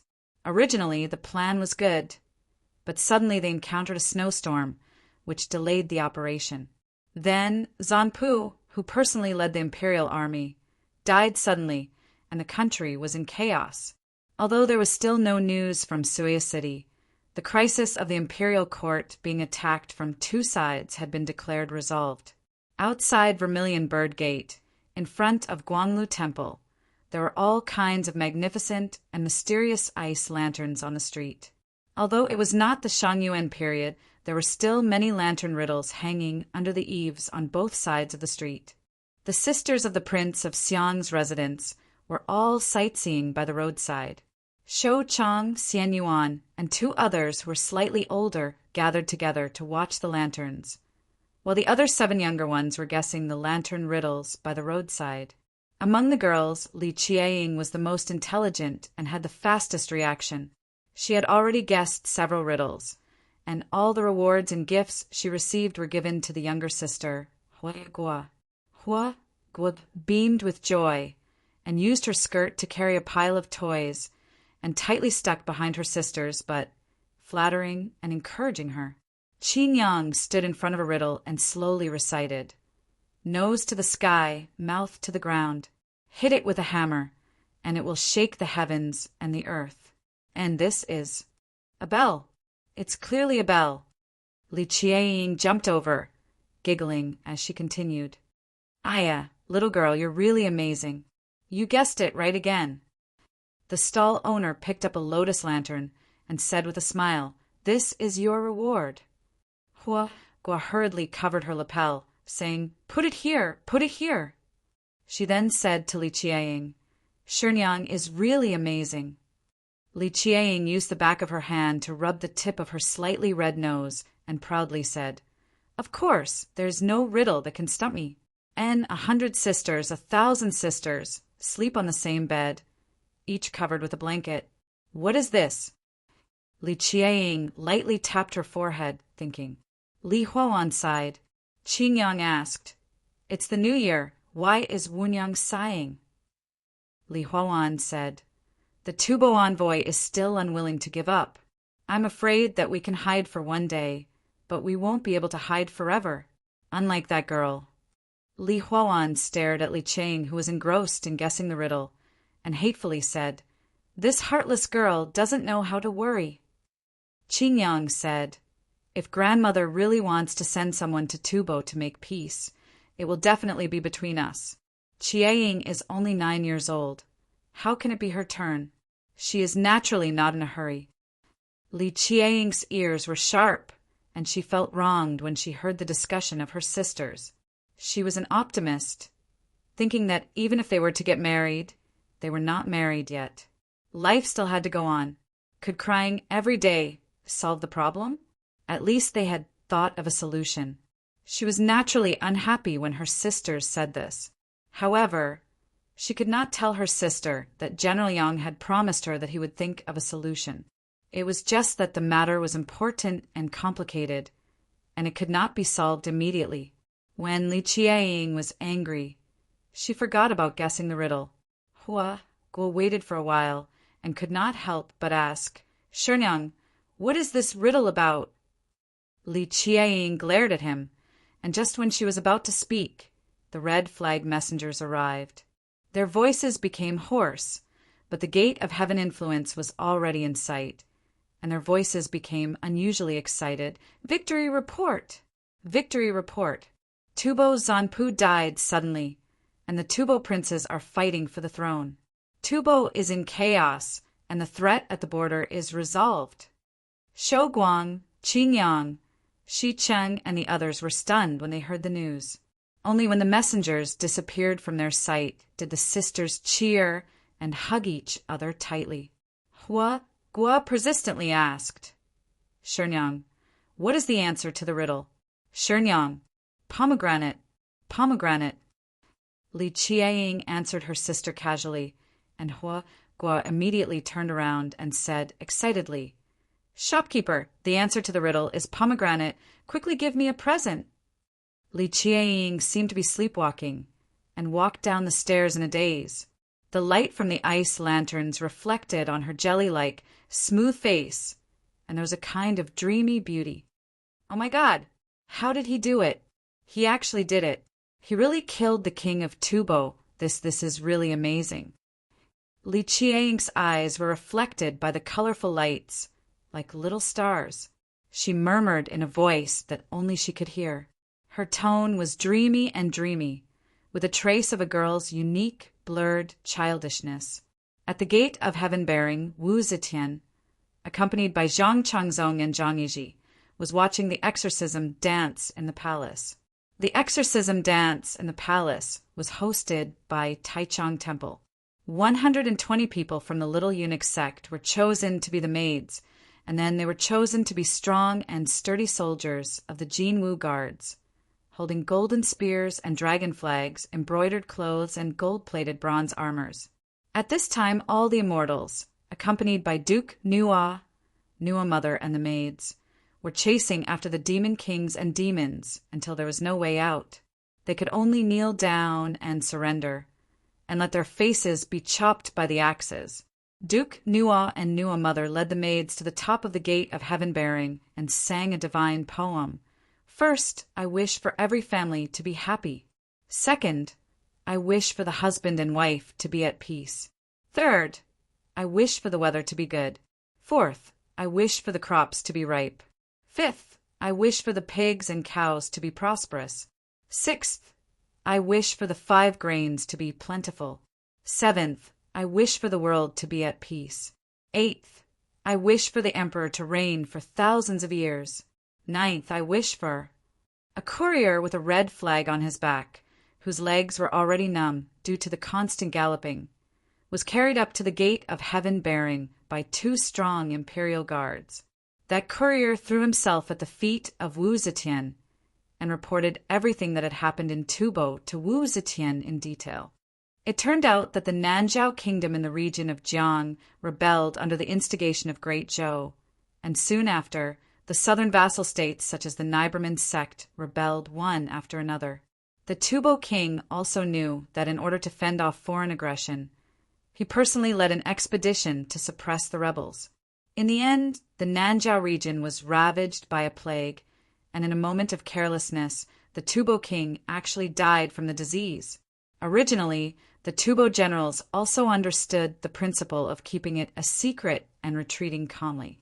But the problem was that this news could be kept a secret to the outside world, but could not be concealed from the inside world. As soon as the news reached the royal court, the capital was in an uproar. The sons of the Tubo king were still young, and each of the concubines had their own political factions behind them. They all wanted to support their sons to ascend the throne, and for a while they were in a fierce battle.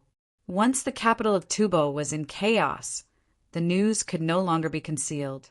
The 6 imperial edicts took the opportunity to pursue the Tubo army, and the Wuzhou army also launched an attack on the Tubo army that had been in a stalemate for a long time. All the Tubo soldiers were eager to help their princes seize power, and so they were not in the mood to continue fighting. Zhang Changzong and Zhang Yizhi were both surprised and delighted when they heard this, and quickly bowed to Wu Zetian. "Congratulations, Your Majesty! Congratulations, Your Majesty! The beginning of the new year this year is auspicious. With one happy event after another, it's really worth celebrating." Wu Zetian slowly stood up from her throne and looked disdainfully at the people below the city wall. Suddenly, she pointed at those people who were dressed as demons and ghosts kneeling on the ground and offering their heads. She smiled at Zhang Yizhi and Zhang Changzong and said, Wulong, Wulong, look at those demons and ghosts. Don't they look like Tubo people?" Zhang Yizhi and Zhang Changzong understood tacitly and quickly replied, "Yes, too similar. Obviously they are." Ha ha ha! Wu Zetian put her hands on the wall and laughed to the sky. Chapter 1070. For the entire first month, Chang, and passed in a relaxed and lazy atmosphere. With the internal strife of Tubo and the various princes vying for the throne, they could barely take care of themselves. Naturally, the plan to ally with the Turks collapsed.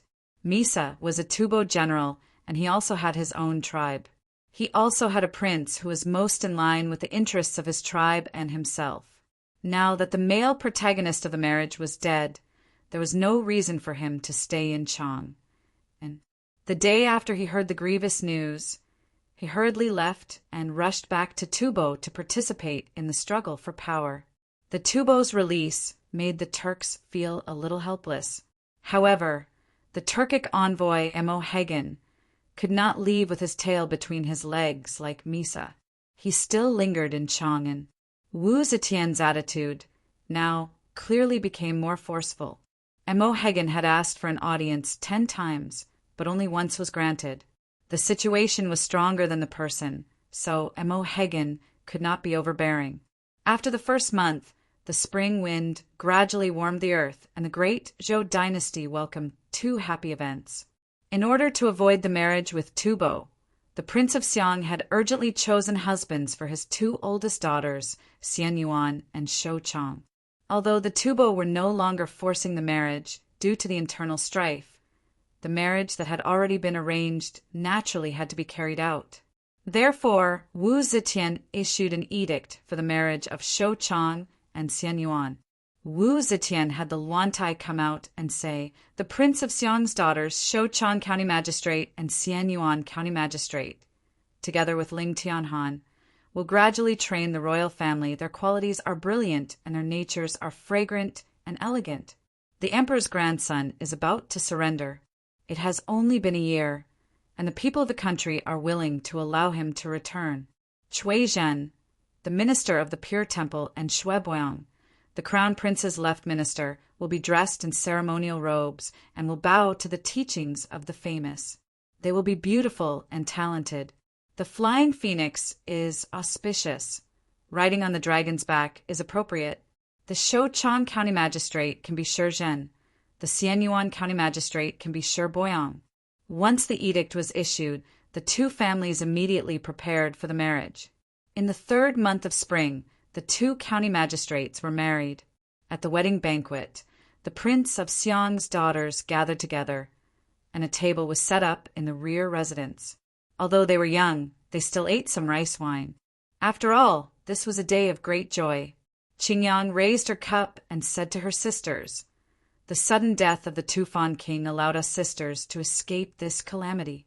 This is all thanks to Shenyang's contribution.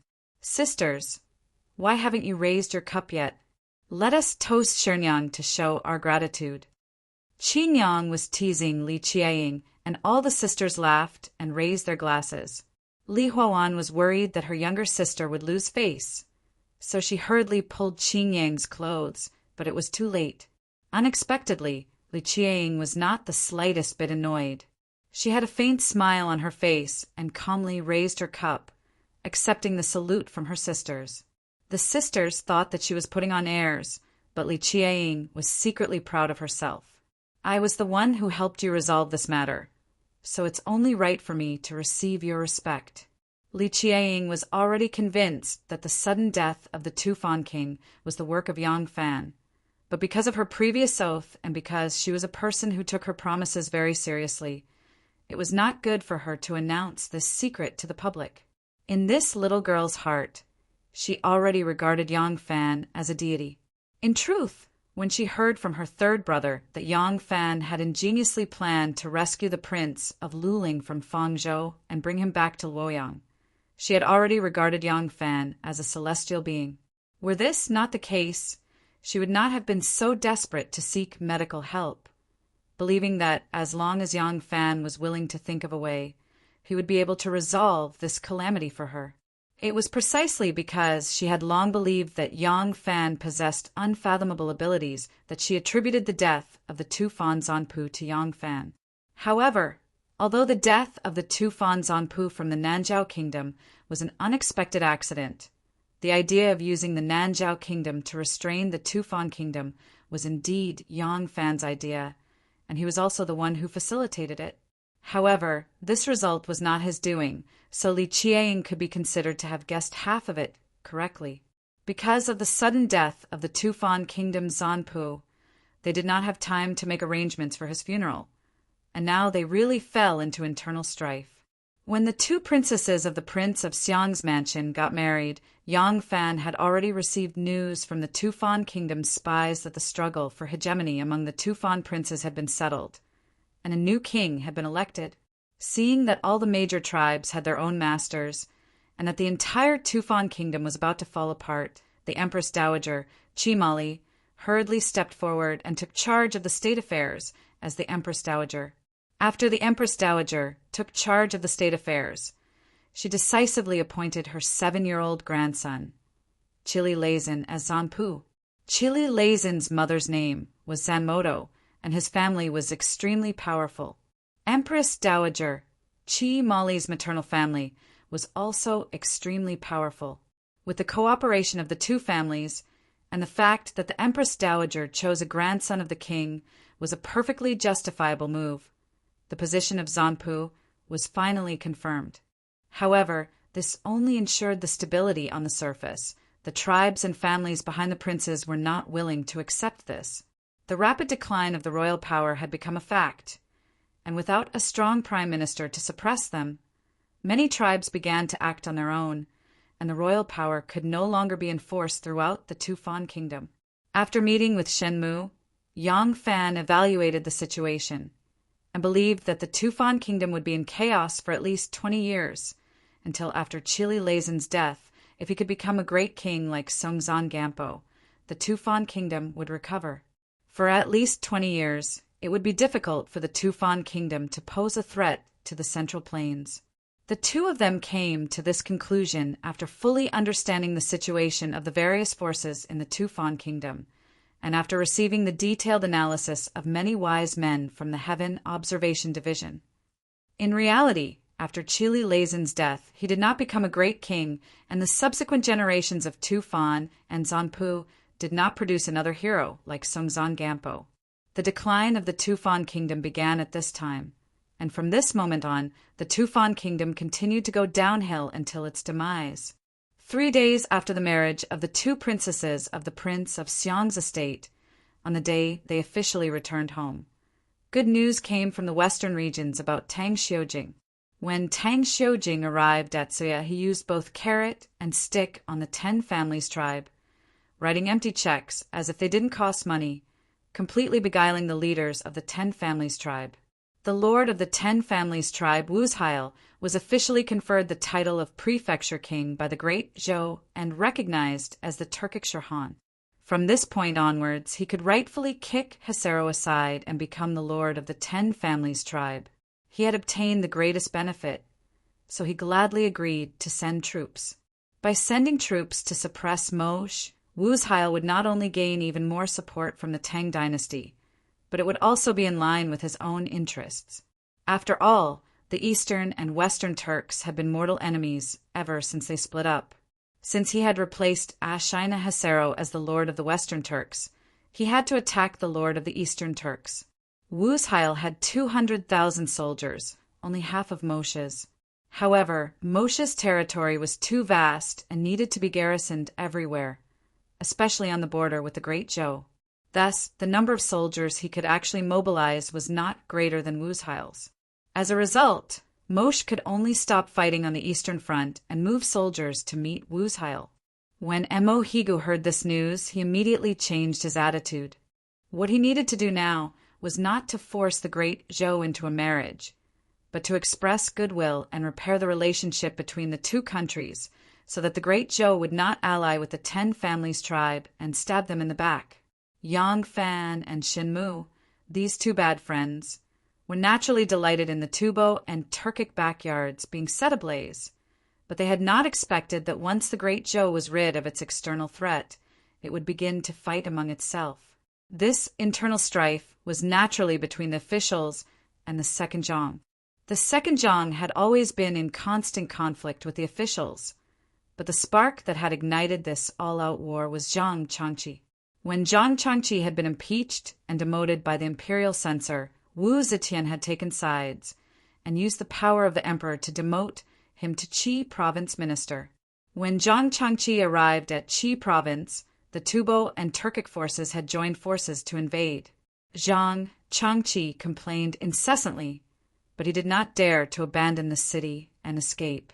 Fortunately, there were border troops stationed in front of them, so he could only close the city gates and wait anxiously for the enemy. In the end, not long after, Qin Desai won a great victory in Maozhou, so the Tubo troops did not dare to act rashly. Next, the Tubo Zanpu personally went to the 6th Xiao, but in the end he was infected with a miasma and died in the army. The Tubo kings fought for hegemony, causing an internal strife. Wu's external threat was removed, so it could be said that it was a daunting experience but not a dangerous one. At this time, Zhang Changqi's cleverness came into play. He pretended to lead his troops to chase and kill for a while, but did not even see the shadow of the Tubo troops before triumphantly returning. Zhang Changqi then reported that he had defeated the invading enemy and asked his cousin to help him find an official position. With this reason, naturally Heir Zhang begged Wu Zetian all day long.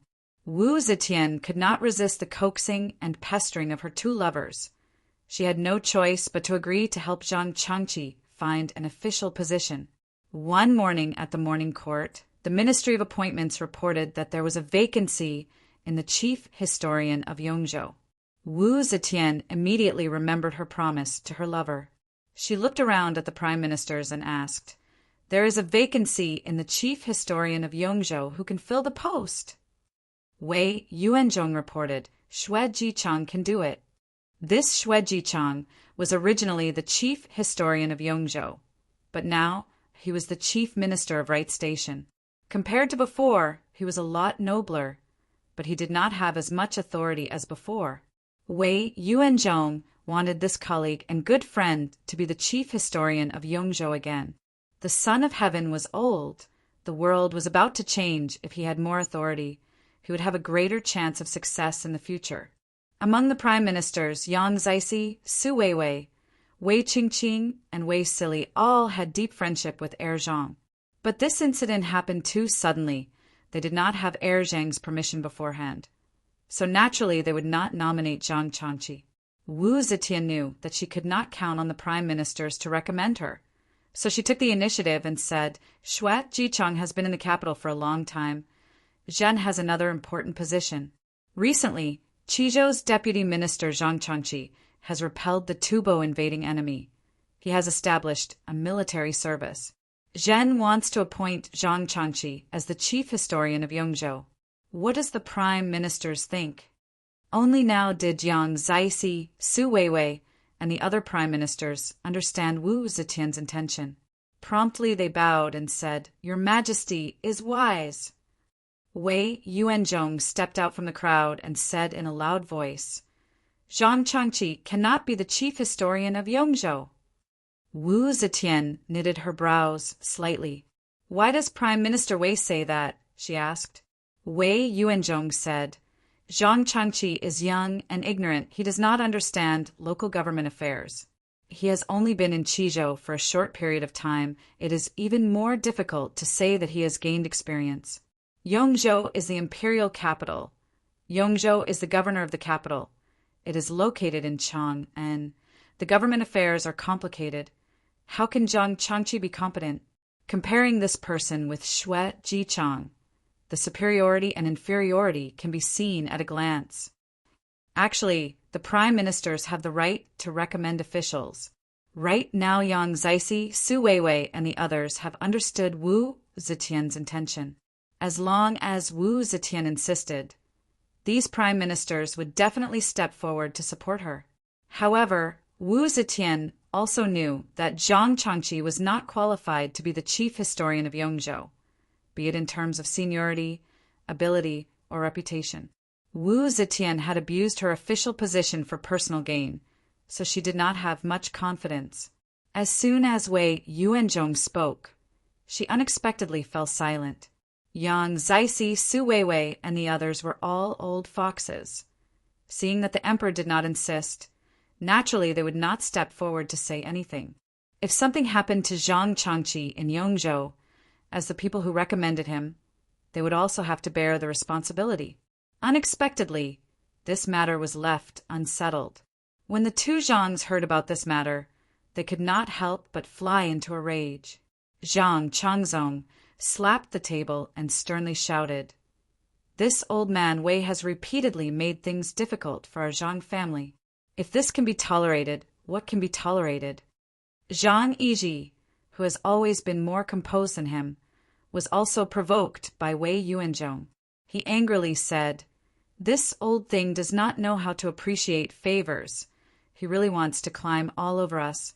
Does he think that our Zhang family is easy to bully? If we don't teach him a lesson, this old man will certainly become even more savage."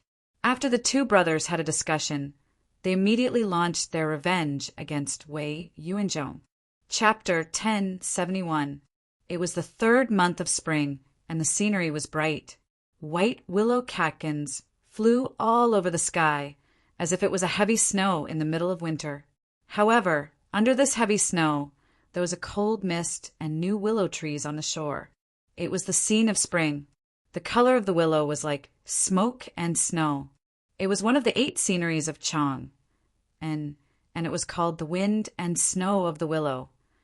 The scenery was beautiful, but it was only suitable to be seen from afar.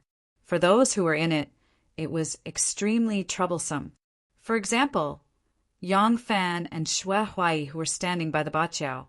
Ruoxiang was wearing a dew on her head and did not feel much about the fluttering willow catkins.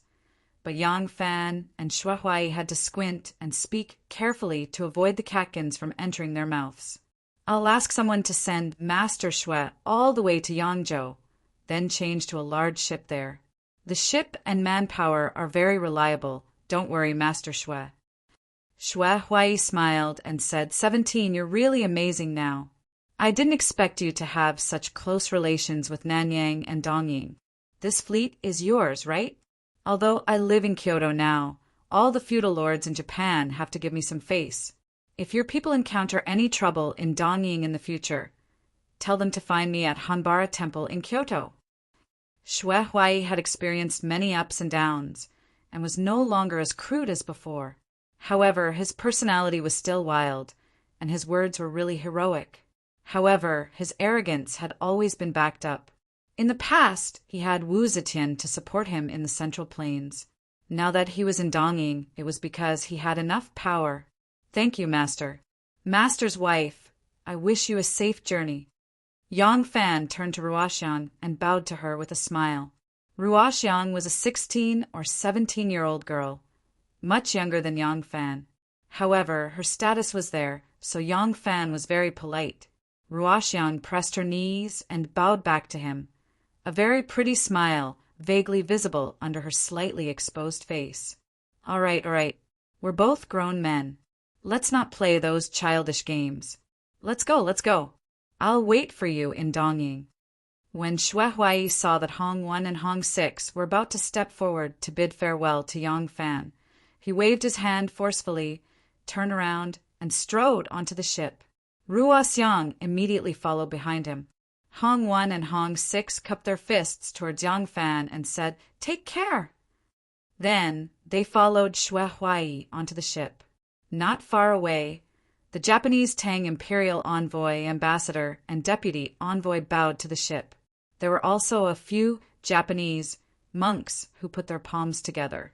Xue Huai stood firm on the bow of the ship, cupped his fists, and bowed to them. Yang Fan looked at his movements. No matter how he looked at it, he looked like a street performer. However, who else in history could have such a legendary experience as Xue Huai, a street performer and peddler of strength pills? Even when Yang Fan thought about it, he could not help but sigh at the wonders of life. The sails were raised, the mooring ropes were untied, and the big anchor was hooked onto the ship. The big ship belonging to the Shun sect slowly left the shore. On both sides of the Wei River were lush green fields. In the middle of the green trees was the vast and mighty Spring River. The white sail on the river was like a new cloud, slowly sailing towards the distant horizon. After Xue Huai's ship left the Ba, Yang Fan rode his horse back to Cheng. The Japanese Tang imperial envoy did not travel with him. They seemed to be very interested in the enchanting scenery of the Ba. After seeing off Master Xiaobao, they stayed on the Ba and enjoyed the scenery. Yang Fan sent people to accompany them and arranged a time for the banquet. Then he rode his horse and left. Some of these people were originally Japanese officials, and some would definitely become influential figures after returning. They were all people that Yang Fan could use in the future, so he naturally had to contact them. In order to avoid conflicts of interest with the hidden sect, Yang Fan decided to develop the obvious sect's power in the east and south. Yang Fan had a strong foundation of connections in the southern states, so it was easy to ensure that his power could penetrate. The southeast coast had long been densely populated with merchant ships, and Yang Fan's master was also the overlord of the South Sea, so the construction of this route was unusually smooth. As for the east, Shinmu had already taken the lead in Exai and Luo heading north, so Yang Fan's main target was Fusang.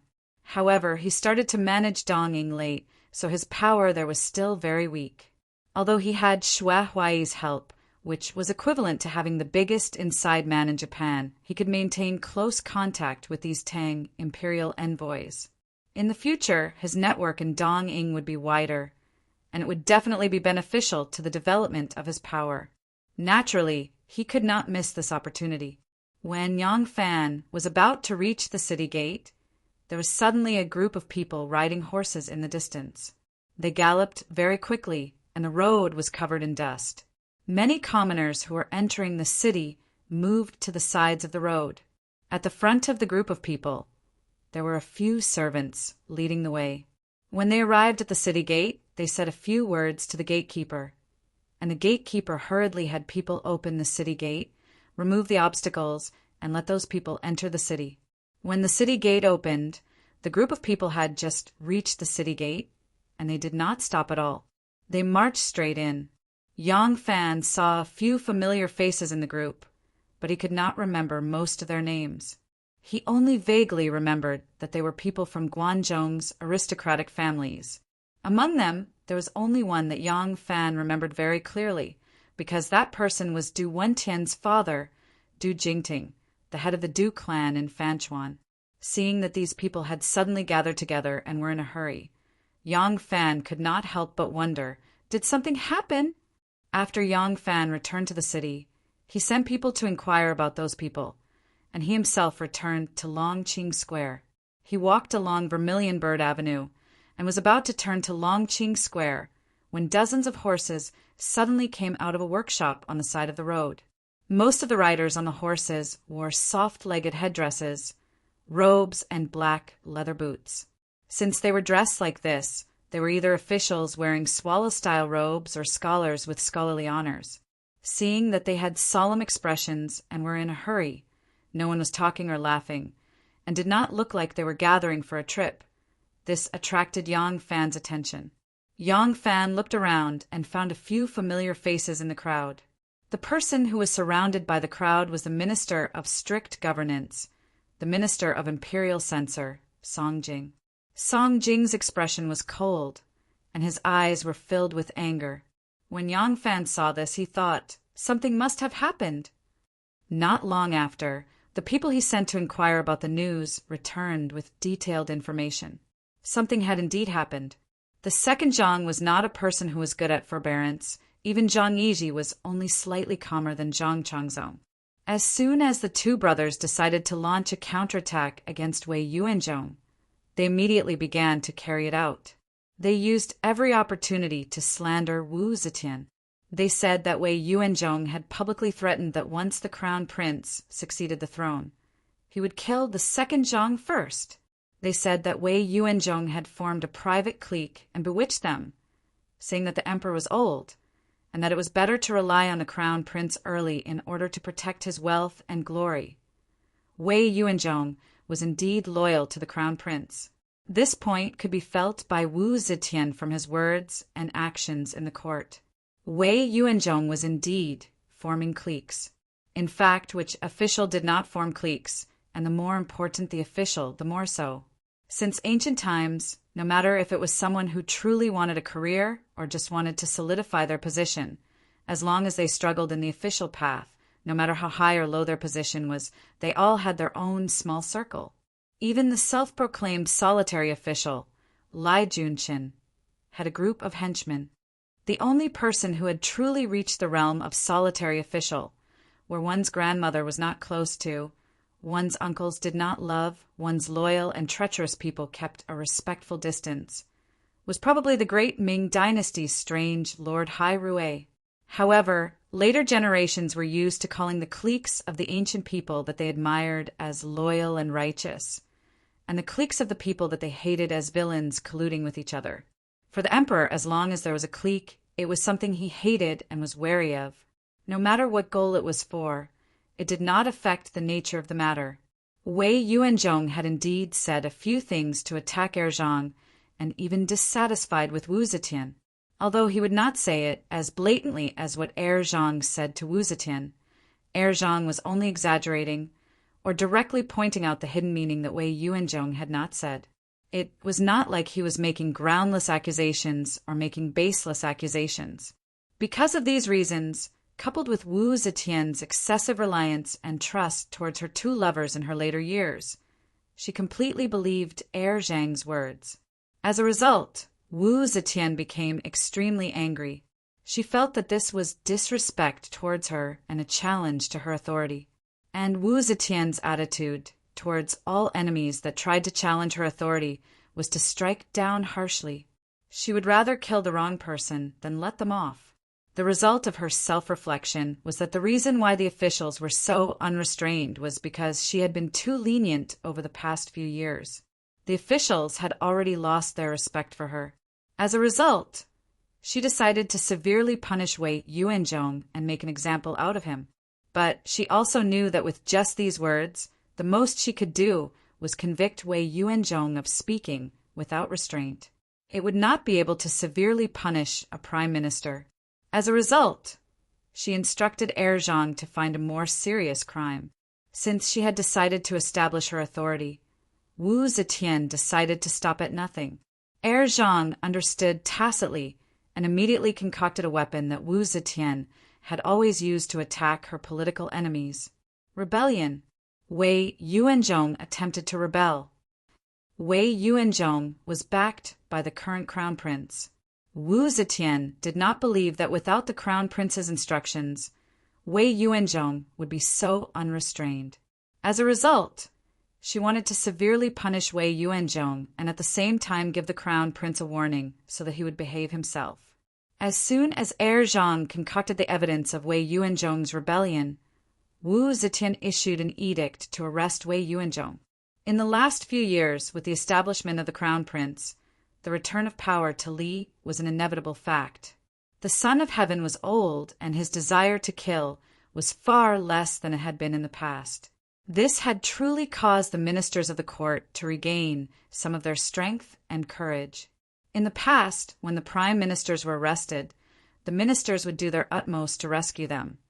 But the method they used was mostly to send a memorial to the crown prince. The Son of Heaven remained silent, and the ministers did not dare to speak out more.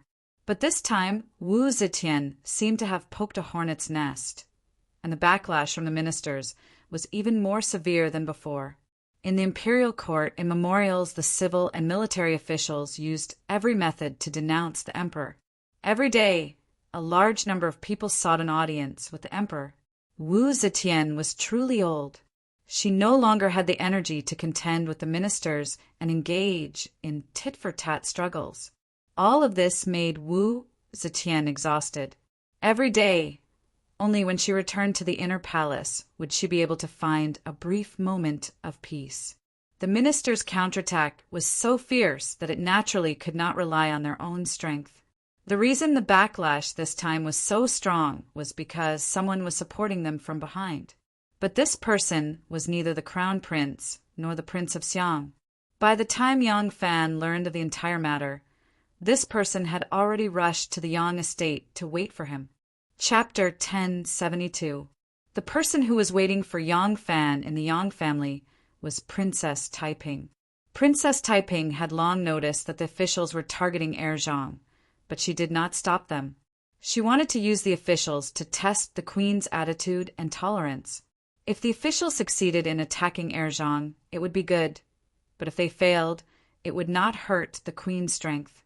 But how could it be so easy to stay out of the politics? She was implicated because of Second Zhang. After Zhang received a hint from Wu Zetian, he fearlessly accused Wei Yuanzhong of treason. Zhang Yiji had an idea and added the Minister of Rights, Gao Jian, as Wei Yuanzhong's accomplice, and Gao Jian was Princess Taiping's disciple. Princess Taiping had been expanding her power ever since she opened the government, and Zhang was also rapidly expanding his power. In order to compete for some official positions, the two sides inevitably had some friction. Princess Taiping was not as tolerant of Zhang as Wen was, so the two sides had long had a grudge against each other. Moreover, Zhang knew that the Crown Prince and the Prince of Xiang had always been timid. Only Princess Taiping was the mainstay of Li Tang's royal family. Only by bringing her down could the threat from Li Tang's faction disappear completely. Therefore, they classified Gao Jian as Wei Yuanzhong's accomplice. As long as Gao Jian was convicted, they could launch another wave of attacks and point their spears at the Crown Prince and Princess Taiping. Wu Zetian had never paid attention to this Minister of Rights, who did not have much power. When she saw Gao Jian's name, she really thought that he was Wei Yuanzhong's accomplice, so she ordered him to be arrested. This made Princess Taiping furious. If she could not protect Gao Jian, it would inevitably affect her expanding power. How could she stay out of it? Therefore, Princess Taiping became the biggest supporter and planner of the officials' counterattack against Zhang. As soon as she heard that Wei Yuanzhong had been arrested, Princess Taiping immediately sent her people to remonstrate. At the same time, she went to find her two brothers to discuss countermeasures. As long as the two brothers stood out and made a stand, the forces loyal to them would certainly go all out. At that time, even someone as powerful as Wu Zetian might not dare to form such a serious opposition between the monarch and the subject. She was already too old, and what she needed most now was a smooth transition. At that time, the only choice was to hold Wei Yuanzhong's case high and let it go gently. Gao Jian could naturally be safe. Who would have thought that Crown Prince Li Xian had long been scared out of his wits by his mother, not daring to show his face? Furthermore, he believed that he was already the Crown Prince, and the Wu clan had already given up on competing for the Crown Prince's position. No matter what Second Zhang did, it was impossible for him to become the emperor. There was nothing for him to be anxious about. As long as he waited patiently for a few years, he would definitely become the emperor. Because of this, not only was Li Xian unwilling to stand up for Princess Taiping, but Princess Taiping's words made him anxious, and he even complained about Wei Yuanzhong. He complained that Wei Yuanzhong was making trouble out of nothing, and that he deserved to be taught a lesson. Princess Taiping was extremely disappointed in this irresponsible brother of hers. Helpless, she went to the Prince of Xiang. The Prince of Xiang was a bit more hot-blooded than the Crown Prince, but this matter had nothing to do with him. If this matter could really implicate the Crown Prince, it might even be a good thing for him.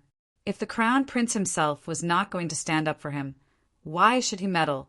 Princess Taiping had been rebuffed twice by her two brothers, and she was truly disheartened. But she did not want to give up just like that. She could only continue to mobilize the forces of her faction to rescue Wei Yuanzhong and Gao Jian. As for uniting all the forces that could be united to resist Second Zhang, that was not even a possibility. The greatest forces that could be united were the Crown Prince and the Prince of Xiang. If the Crown Prince and the Prince of Xiang were unwilling to stand up, the Crown Prince's faction and the Prince of Xiang's faction could not work together. Besides Princess Taiping's people, only those ministers who belonged to the Crown Prince's faction and had a personal relationship with Wei Yuanzhong could stand up. The only force that Princess Taiping could contact was King Liang, but would King Liang stand up for them? The answer to this question was obvious so Princess Taiping did not even try to contact Wu Sansi. While she was at her wits' end and mentally exhausted, Princess Taiping came to Yang Fan's house. Taiping had no idea that Yang Fan controlled an extremely powerful political force. Although the main body of this force was made up of noble clans and scholars, it could exert enormous influence over the political arena through countless connections.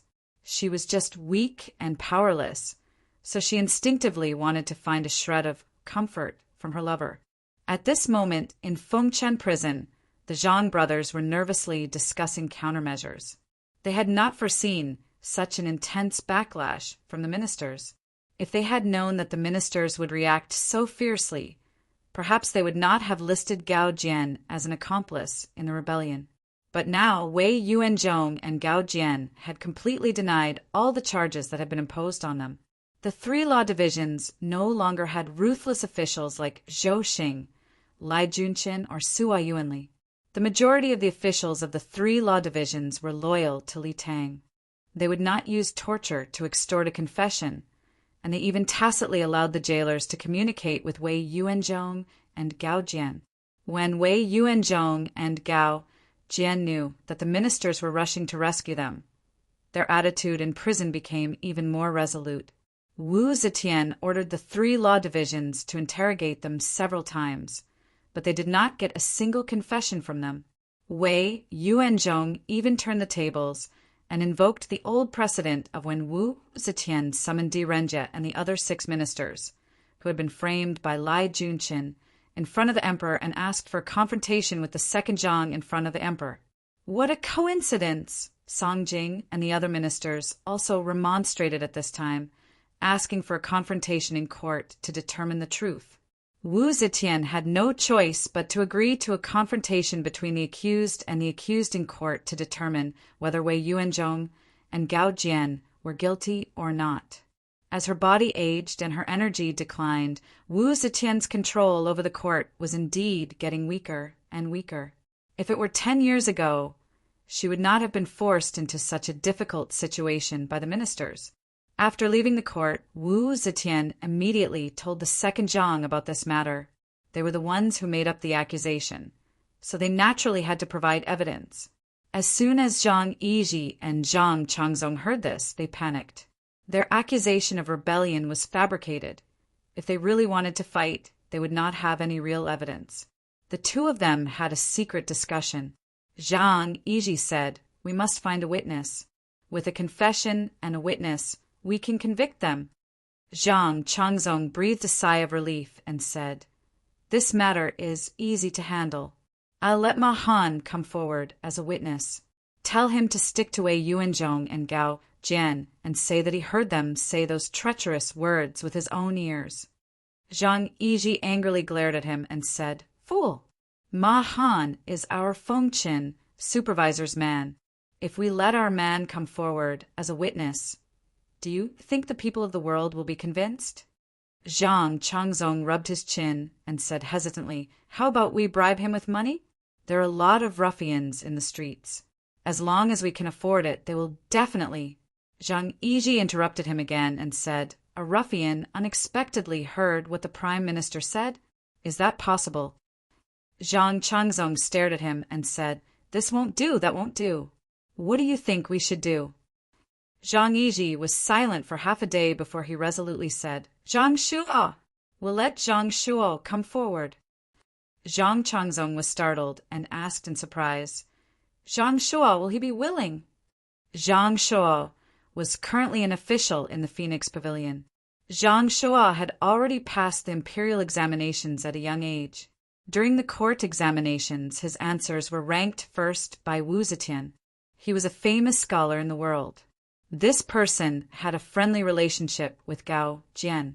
Zhang Changzong could not help but feel a little hesitant to ask him to testify against his old friend for rebellion. But Zhang Yizhi said, "It is precisely because Zhang Shuo and Gao Jian have a good personal relationship, in addition to his outstanding reputation as an official, that if he comes forward to testify, it will be the most powerful evidence." Zhang Changzong forced a smile and said, "I know that. But will Zhang Shua be willing to be our witness? Zhang Yiji said, although Zhang Shua and Gao Jian have a personal relationship, their political views have always been at odds. I am afraid they do not have a deep friendship.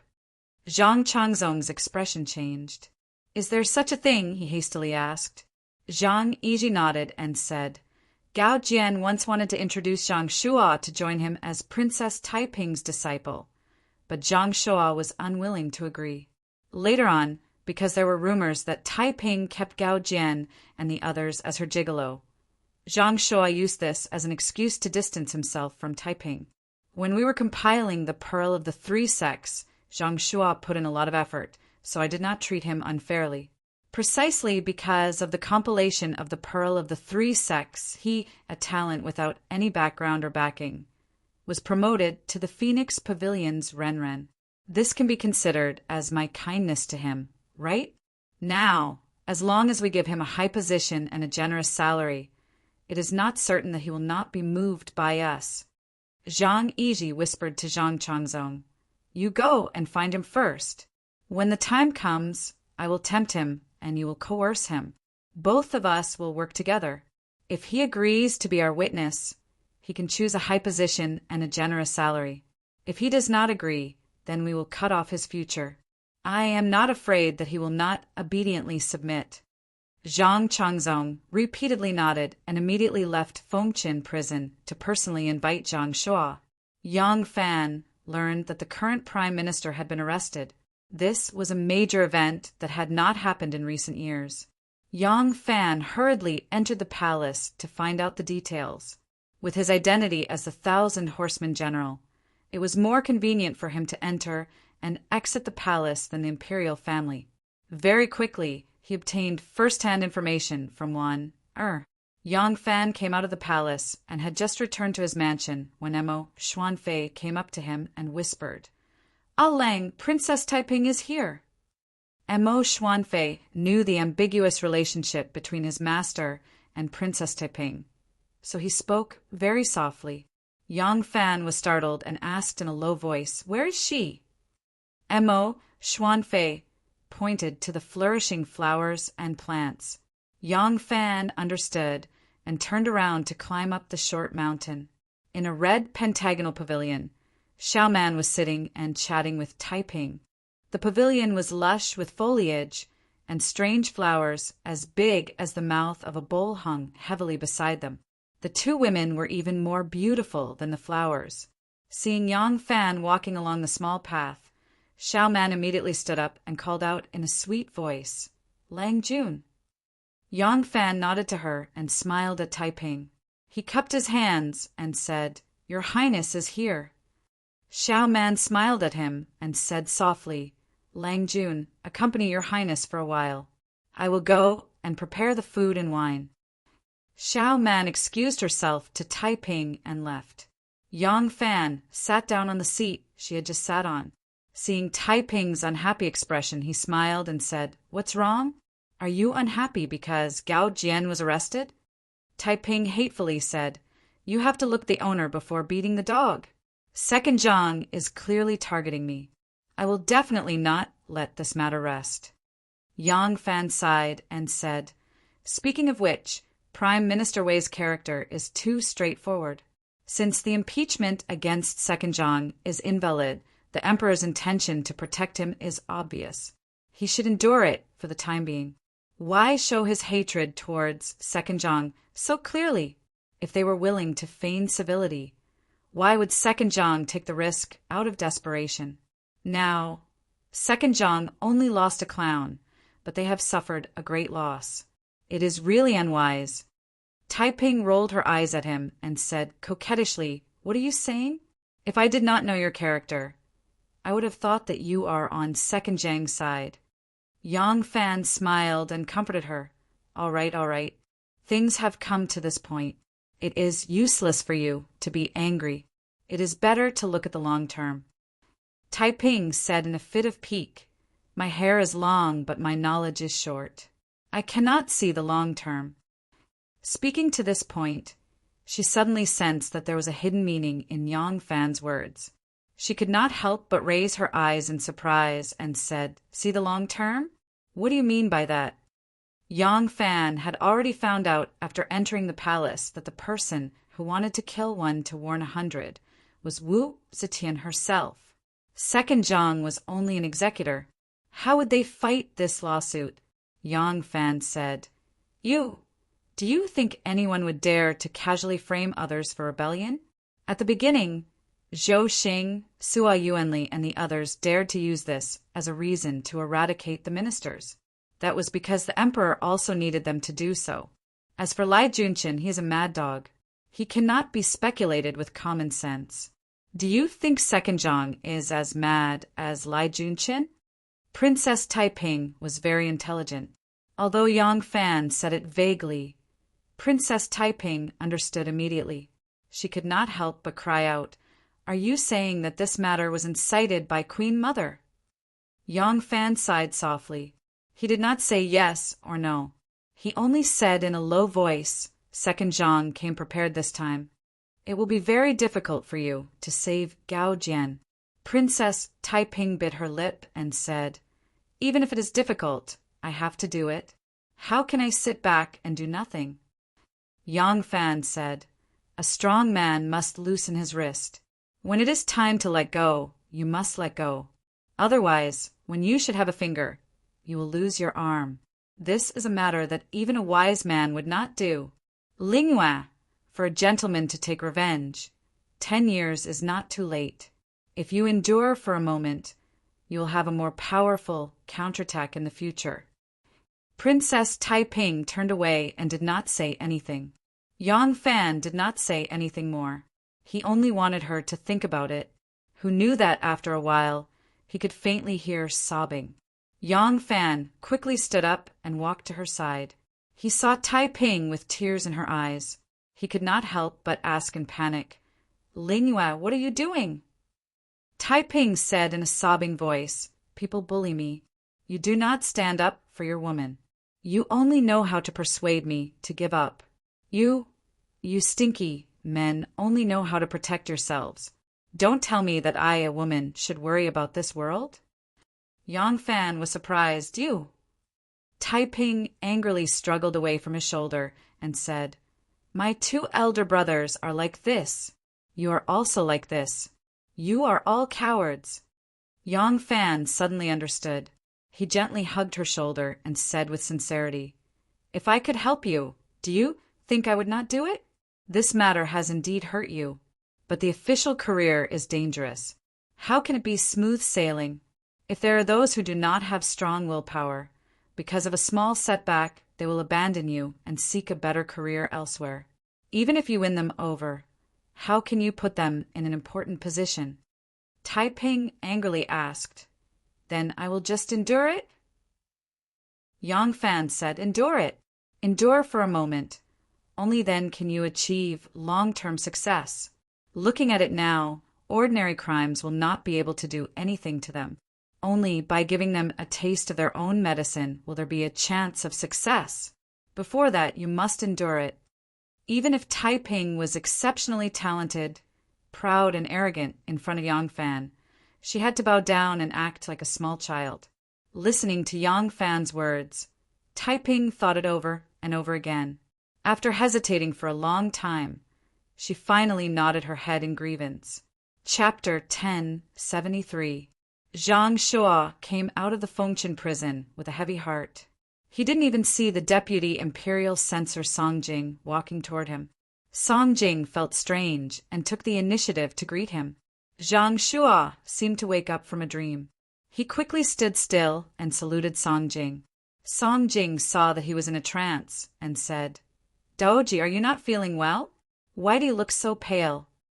Zhang Shuo forced a smile and said, "Thank you for asking, Deputy Imperial Censor. Zhang Shuo is fine. It's just a little uncomfortable." Zhang Shuo was not in the mood to talk. After exchanging a few pleasantries with Songjing, he cupped his hands in obeisance and left. Songjing looked at his back and shook his head in confusion. Zhang Shuo was the main contributor to the compilation of the Pearl of the Three Schools. As such, he had established a close relationship with the second Zhang, even though it was mainly for official business. Zhang Changzong's personal invitation surprised Zhang Shuo. He didn't expect the second Zhang to have such a purpose. From the bottom of his heart, Zhang Shuo didn't want to be a despicable person, but he didn't know how to deal with the powerful second Zhang's threats and temptations. Zhang Shuo didn't have a strong family background. His father had only been the Hongdong County Magistrate. His achievements today were entirely due to his outstanding talent and hard work. He was only in his early 30s, but he was already a Funga Renren.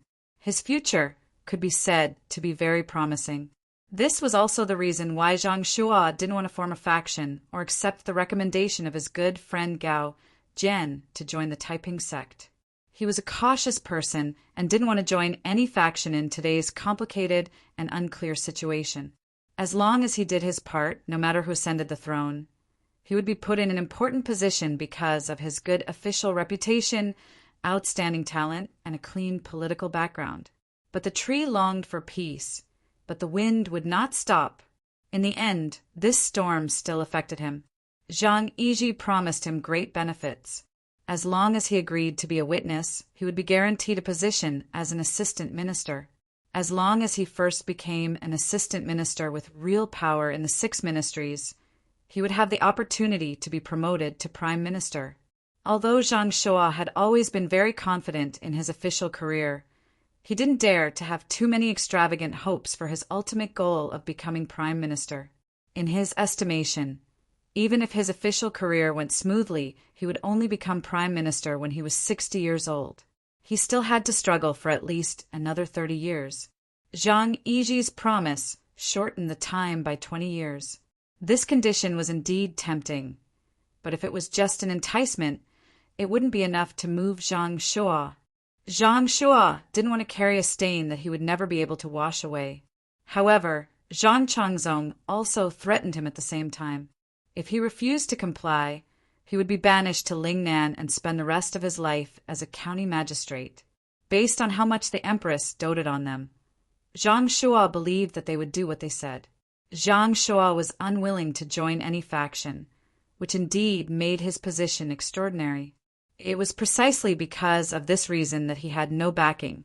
Second Zhang could praise him to the heavens, but he could also stomp him down to hell. It was precisely because of this threat that Zhang Shuo agreed to testify for the 2 Zhangs through both carrot and stick. But as soon as he left Fengqin prison, Zhang Shuo came to his senses. The Confucian education he had received since he was young, and the teachings of a gentleman did not allow him to do such immoral things. Moreover, he was not optimistic about second Zhang's future.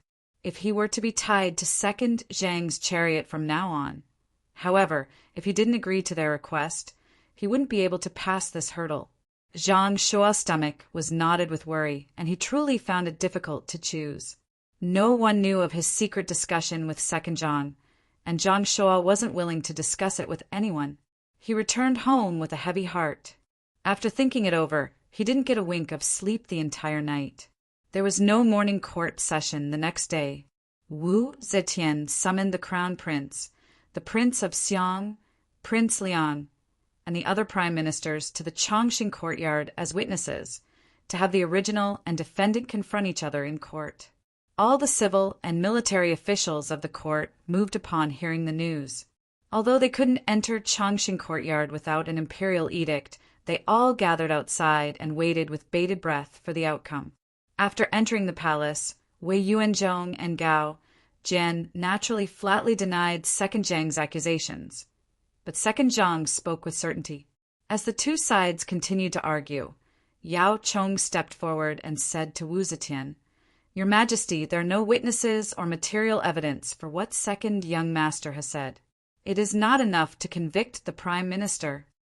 These words should have been said by the crown prince, but as soon as Li Xian entered the palace, he stood there like a sick quail, his eyebrows drooping, not saying a single word. Wu Zetian indifferently said, "But we have heard that there is a crucial witness in this case, enough to prove that Yuanzhong and Gao Jian are guilty." At these words, all the officials in the palace, as well as Wei Yuanzhong and Gao Jian, were shocked.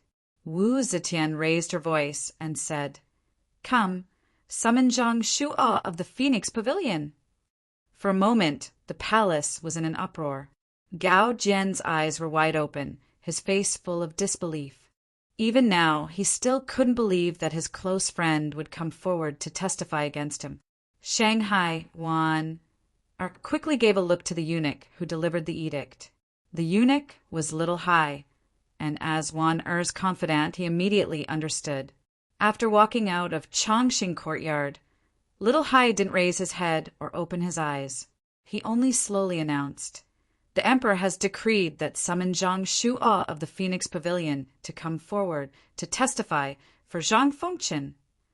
If Little Hai had only summoned Zhang Shuo to come forward, no one would have understood why he was summoned.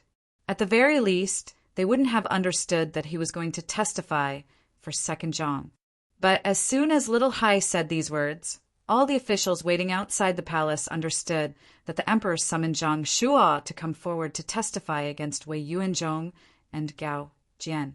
Zhang Shuo, who had been waiting for a long time inside the palace, was brought in by two young eunuchs. After a night of psychological torture, Zhang Shuo's expression was abnormally haggard. His head drooped, he weakly walked forward. The officials whispered to each other and discussed. Suddenly, the imperial censor, Song Jing, rushed forward to block Zhang Shuo.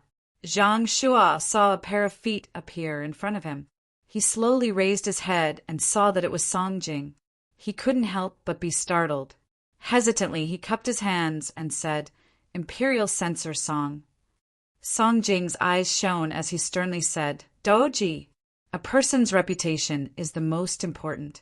Even ghosts and gods can't deceive you. You must not join the evil and harm the righteous, seeking to escape. You would rather be punished and exiled than leave your name in the annals of history. If you really anger the Son of Heaven, I am willing to kowtow to the imperial court and fight to the death with you. Daoji, 1,000 years of merit and 1,000 years of sin. Now it all depends on you." Hearing Song Jing's words, Zhang Shuo's expression immediately changed. Seeing this, the imperial censor Zhang Tinggui also raised his arms and shouted, "The way of the master cannot be left in a moment. If you learn the way in the morning, you can die without regrets. Brother Daoji, a single slip may cause everlasting sorrow. You must think carefully." Secretary of the Left Lu Zhiji also shouted, "Daoji, what have you learned from the books of the sages? Now is the time to sacrifice one's life for righteousness. You must not tarnish the annals of history and implicate your descendants." All the civil and military officials passionately tried to persuade Zhang Shuo. It was difficult for Zhang Shuo to take a single step, as if his legs were tied with 1,000 gene burden. Little Hai saw that everyone had persuaded enough and didn't dare to be too obvious. Putting on an impatient expression, he raised his voice to stop them. "Zhang Sharon, please hurry up and go to the palace. Don't let the Son of Heaven wait too long." Zhang Yu was already hesitant. He did not want to be that vile person. After being persuaded by the civil and military officials for a while, he felt his blood boiling. Suddenly he made up his mind. He clenched his teeth, bowed to the civil and military officials, and resolutely walked toward the hall. Zhang Shuo walked into the main hall of the courtyard of everlasting life and bowed to Wu Zetian. "Subject Zhang Shuo greets your Imperial Majesty." Before Wu Zetian could speak, Wei Yuanzhong took a step forward and sternly shouted, "Zhang Shuo, do you want to join hands with the two little ones to frame me, Wei Yuanzhong?" Zhang Shuo's expression changed. "Duke Wei," he retorted in a deep voice, "as the Prime Minister, how can you say such words?" "Brother Daoji, you really want to testify for the two little ones?" Gao Jian was still in disbelief. Gao Jian knew that as long as Zhang Shuo gave false testimony today, he would lose his head, so his expression was very gloomy. Gao Jian knew that if Zhang Shuo gave false testimony today, he would lose his head, so his expression was very gloomy. "Shut up!" Zhang Changzong excitedly interrupted Gao Jian. "Zhang Sharon, if you've ever heard Wei Yuanzhong and Gao Jian say anything outrageous, just say it in front of the saints, the kings, and the prime ministers. The saints will stand up for you." Zhang Shua glanced at Wei Yuanzhong and Gao Jian, who were both shocked and angry, then cupped his fists at Wu Zetian and said, "Your Majesty, I, Zhang Shua, dare not lie in front of your Majesty, all the kings and all the prime ministers." Zhang Shua took a deep breath and steeled his resolve. He raised his voice sternly. "Your subject has never heard Duke Wei and Gao Jian say such treasonous words. The two of you are forcing me to give false testimony." His words caused an uproar.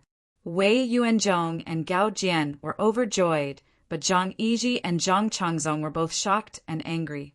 In a panic, Zhang Changzong blurted out, "Saints, this Zhang Shua is Wei Yuanzhong's accomplice. The two of them conspired to rebel, so I dare not report it." Wu Zetian was furious in her heart. She secretly blamed her two little lovers for not being reliable enough. They could even find a witness to retract their testimony. It wasn't just Zhang Changzong. Even she was in a difficult position. Hearing Zhang Changzong's words, she quickly found a way out of this embarrassing situation. She asked in a low voice, "Do you have any evidence?" Zhang Changzong was just speaking without thinking. When the emperor asked, he immediately thought of something and said excitedly, "Zhang Shua advised Wei Yuanzhong to be Yi and Duke of Zhou. As everyone knows, Yi once exiled his Emperor Taijia, and Duke of Zhou replaced his emperor as regent. Isn't Zhang Shua encouraging Wei Yuanzhong to rebel?" Wu Zetian's face darkened. "Zhang Shua, have you ever said such a thing?" Zhang Shua quickly calmed down after making his choice. He glanced at Zhang Shua disdainfully and said to Wu Zetian, "The Yiji brothers are uneducated people. They only know the story of Yi and Zhou, but they don't know the truth. When Duke Wei was promoted to the third rank, officials of the third rank and above wear purple robes and are qualified to pay respects to the prime minister. I went to congratulate him as a minister. Duke Wei told the guests, 'I am ashamed to be favored without any merit.' So I said, 'Duke Wei is not ashamed to be promoted to the third rank after taking the post of Yi and Zhou.' As everyone knows, Yi and Duke of Zhou were virtuous ministers of ancient times, loyal to their subjects and respected by the world. Your Majesty appointed prime ministers and did not let them imitate Yi and Zhou. So who should they imitate?" Chapter 1074. Wu Zetian was speechless at Zhang Shua's words. The Duke of Zhou did act as regent for Prince of Zhou, but that was because Prince of Zhou was young. Yin also exiled her monarch, but that was because monarchs were tyrannical. When Prince Cheng turned over a new leaf, Yin returned the power to him. Of course, even if monarchs were tyrannical, it was still a treacherous act for an official to do so. But that was thousands of years ago. For thousands of years, Yin and the Duke of Zhou had long been regarded as the role models of officials by later generations, becoming virtuous ministers who left their names in history. How could Zhang Shua be convicted based on this? Since Zhang Shua had shed all pretense of cordiality with Zhang Shua, he might as well say everything and said, "Your Majesty, Zhang Yiji once promised me that as long as I testify for them, he will guarantee me the position of assistant minister and then the position of prime minister. I also understand that if I agree with Duke Wei today, once his crime is established, Zhang Shua will not be punished. But I really dare not falsely accuse you." "Nonsense. You. Sage, I am wronged. Zhang Shua deliberately framed me in order to exonerate Wei Yuanzhong. Please uphold justice for me." Zhang Yiji and Zhang Changzong panicked and quickly knelt in front of Wu Zetian. At this point, they could only deny everything and did not admit to having contact with Zhang Shua in private. Yang Zixi, Su Weiwei, and the others looked at each other and chose to continue pretending to be deaf and mute. However, Yao Chong stepped forward and said loudly, "Your Majesty, Zhang has framed the Prime Minister. This is no small matter. I ask your Majesty to investigate this case thoroughly." Seeing that Zhang Shua not only failed to prove Wei Yuanzhong's crime, but also made Zhang Shua the suspect of framing Zhongyang, Wu Zetian was furious. She had received Zhang Shua's testimony in advance and knew that Zhang Shua had promised to testify for them. But now he had done the opposite, which made Wu Zetian extremely disgusted. Wu Zetian slammed the table and stood up, saying in a deep voice, "Take Wei Yuanzhong and Gao Qi back to the prison and try them later." Yao Chong said anxiously, "Your Majesty." Wu Zetian ignored him and flicked her sleeves. "Zhang Shua is an important witness of this case. Take him back to the prison and wait for trial." Yao Chong said angrily, "Your Majesty, since we cannot prove Wei Yuanzhong is guilty, he should be released." Wu Zetian's face sank. Without saying a word, she turned around and left. Yao Chong's face turned ashen as he walked out of the courtyard. Standing on the stone steps, he recounted the events that transpired in the hall to the ministers. This matter immediately caused a huge uproar among the civil and military officials. The next day, during the court session, Zhu Jing, the Minister of Remonstrance and the Minister of Peace and Order, protested, "Your Majesty, Wei Yuanzhong has always been known for his loyalty. Today, Zhang Shua used Zhang Shua as a witness, but Zhang Shua disproved Wei Yuanzhong's innocence. In such a situation, Your Majesty should release a loyal official. Your Majesty is still detaining Prime, Minister Wei, and High Temple Deputy, and even detaining Zhang Sharon, the witness." There were even people who spoke fiercely, pointing directly at Wu Zetian. At the beginning of the revolution, Her Majesty was the one who accepted admonitions. But now that she is old, she has become the one who receives flattery. Ever since Yuanzhong was imprisoned, everyone thought that His Majesty trusted the traitor and chased away the good and virtuous.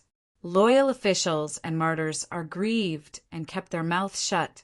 They fear the power of the brothers, and it is useless for them to die. Now the taxes are heavy, the common people are suffering. In addition, the villain is tyrannical, punishment and reward are reversed. I am afraid the people will be uneasy and change will occur. They are fighting within the Vermilion Bird Gate and in front of the Daming Palace. How will His Majesty thank them? How will he defend them? Wu Zetian was enraged.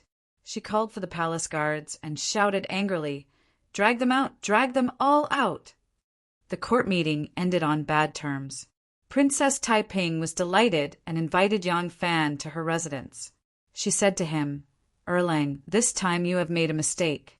He. Zhang Wei wanted to use Zhang Shua as Wei Yuanzhong's evidence, but now they are confused. The civil and military officials are angry and can be used by me. I plan to go to the palace tomorrow to remonstrate with Empress and rescue Prime, Minister Wei, and Minister Gao from prison.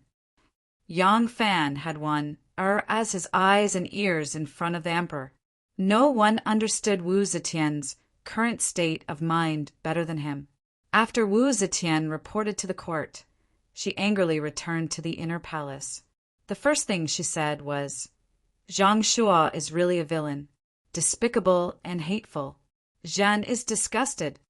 What was a villain? Zhang Shua did not say anything bad about Wei Yuanzhong and Gao Jian before the court. How could he be a villain?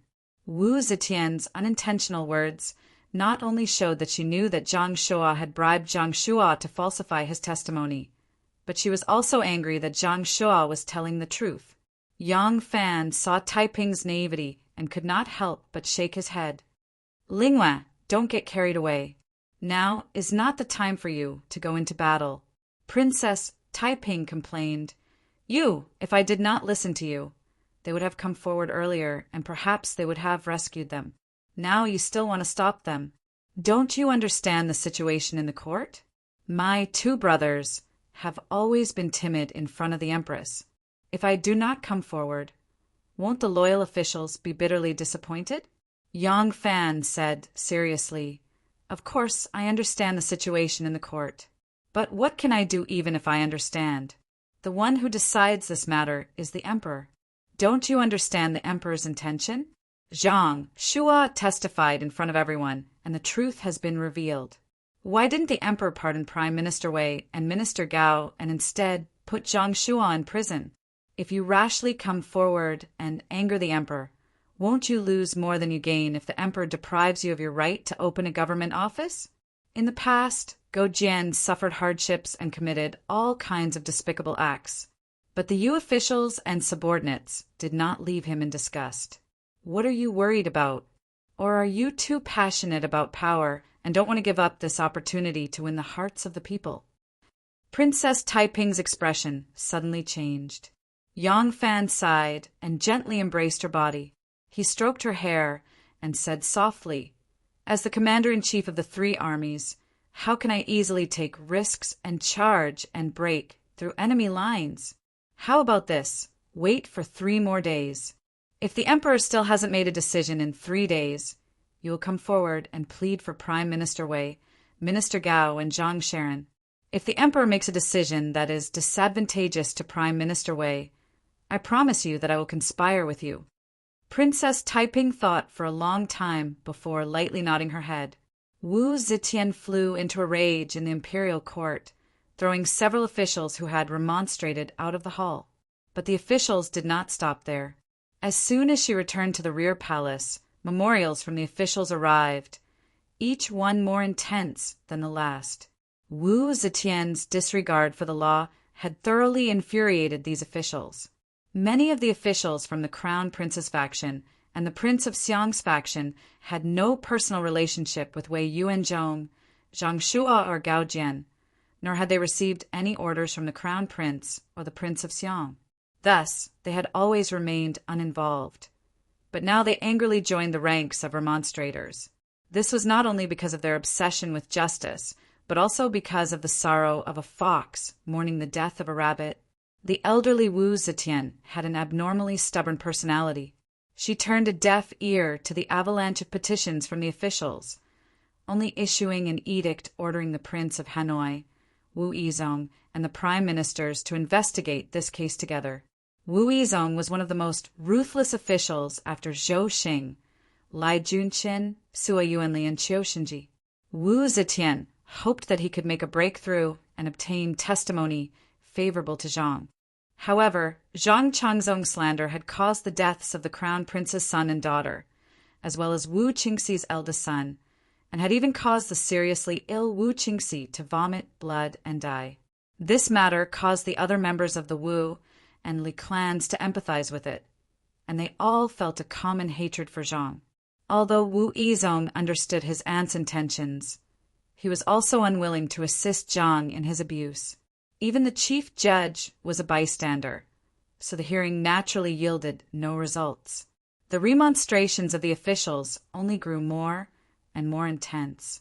Seeing that the situation was about to spiral out of control, Wu Zetian brazenly bypassed the 3 departments of justice, ignoring the lack of witnesses or material evidence, and directly issued an edict to interfere in the administration of justice. Wu Zetian accused Wei Yuanzhong of speaking insolently and deceiving the sovereign and offending his superiors, and demoted him to Gaoyao Commandant in modern Gaoyao County, Guangdong. As for Gao Jian and Zhang Shua, they were exiled to the south as Wei Yuanzhong's accomplices. Shanghai Wanner had served at Wu Zetian's side since she was 14. The most glorious 20 years of Wu Zetian's life were her last 10 years as Empress Dowager and her first 10 years as emperor. In these 20 years, Wanner had always been by her side and understood her best. Now that Wu Zetian had issued such an edict, even Shanghai Wanner, who knew her well, was shocked. After finding a chance to tell Yang Fan of this edict that had not yet been officially announced, Wanner sighed softly. She said to Yang Fan emotionally, "Her Majesty has changed." Yang Fan looked at her. Wanner faintly said, "In the past, no matter what Her Majesty wanted to do, even if she knew that she had wronged you, or even wanted to wrong you, in terms of the law, she would always act flawlessly. But this time Her Majesty made a decision that went completely against the law. This is the first time in Her Majesty's life that she has publicly broken the law. Yang Fan was silent for a while and then sighed. When a person is too old, not only will their body age and their energy be depleted, but their intelligence and thinking will also be affected. What is even worse is that many old people's temperaments will change greatly. They will become irritable and stubborn. If this person is only the head of a family, or if it is just a son being scolded a few more times, if this person is the ruler of a country.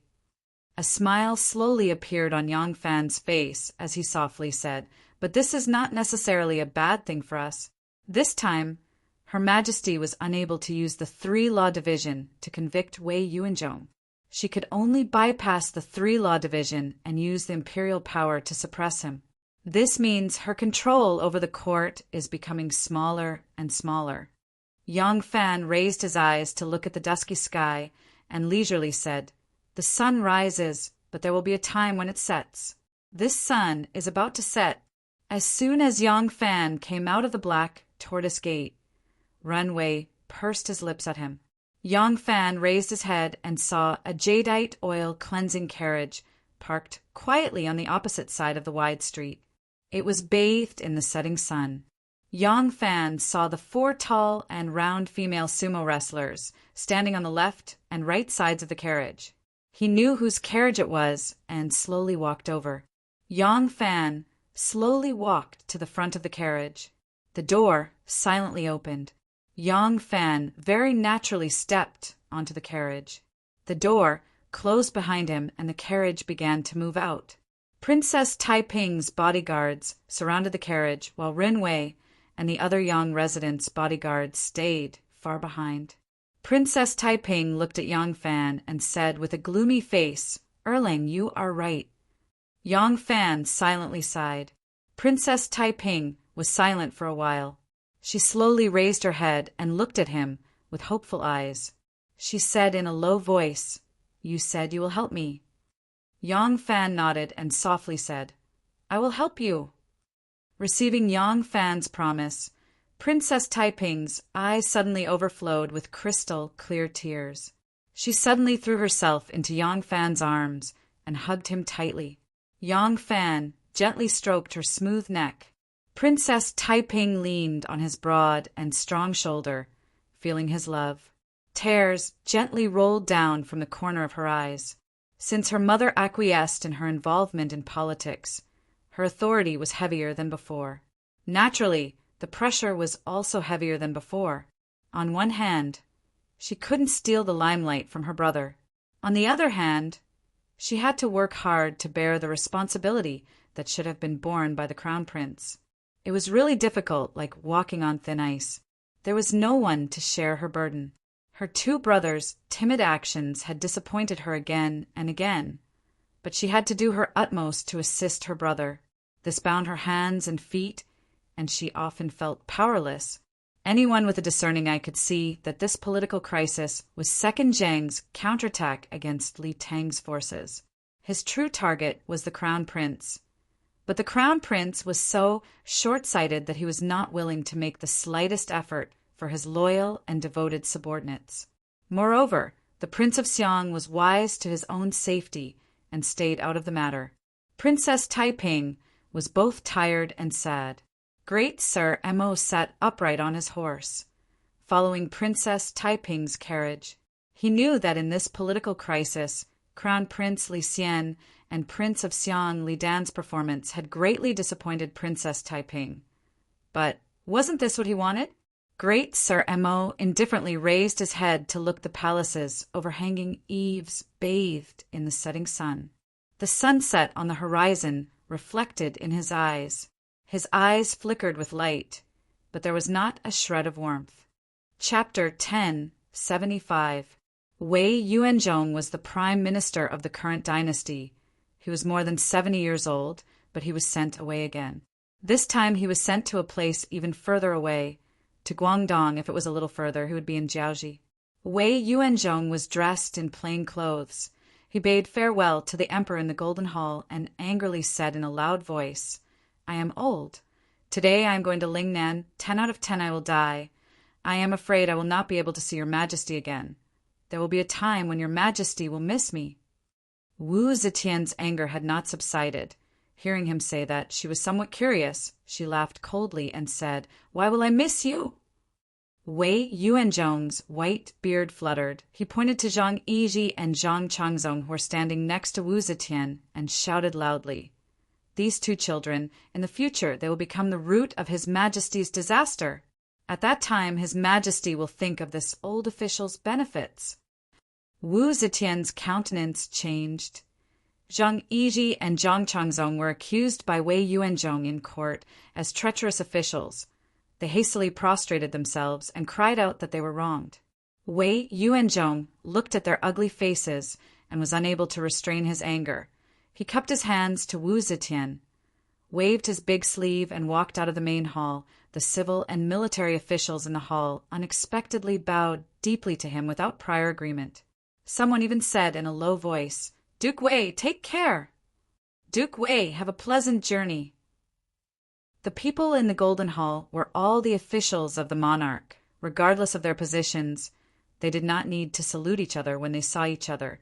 Strictly speaking, in front of the emperor, officials should not use honorifics when addressing each other, nor should they address each other by their official positions, but by their full names.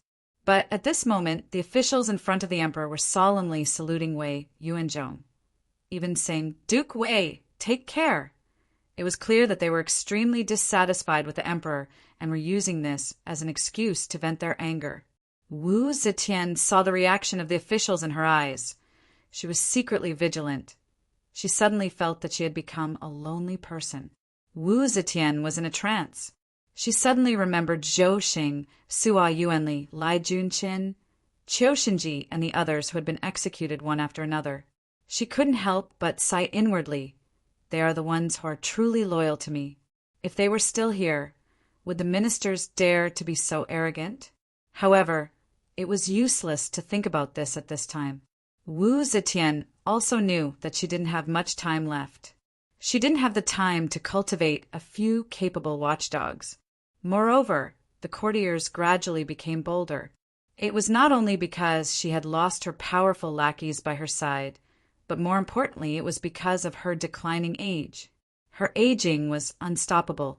No one would believe that an old woman in her 80s could sit on the throne for another 8 to 10 years.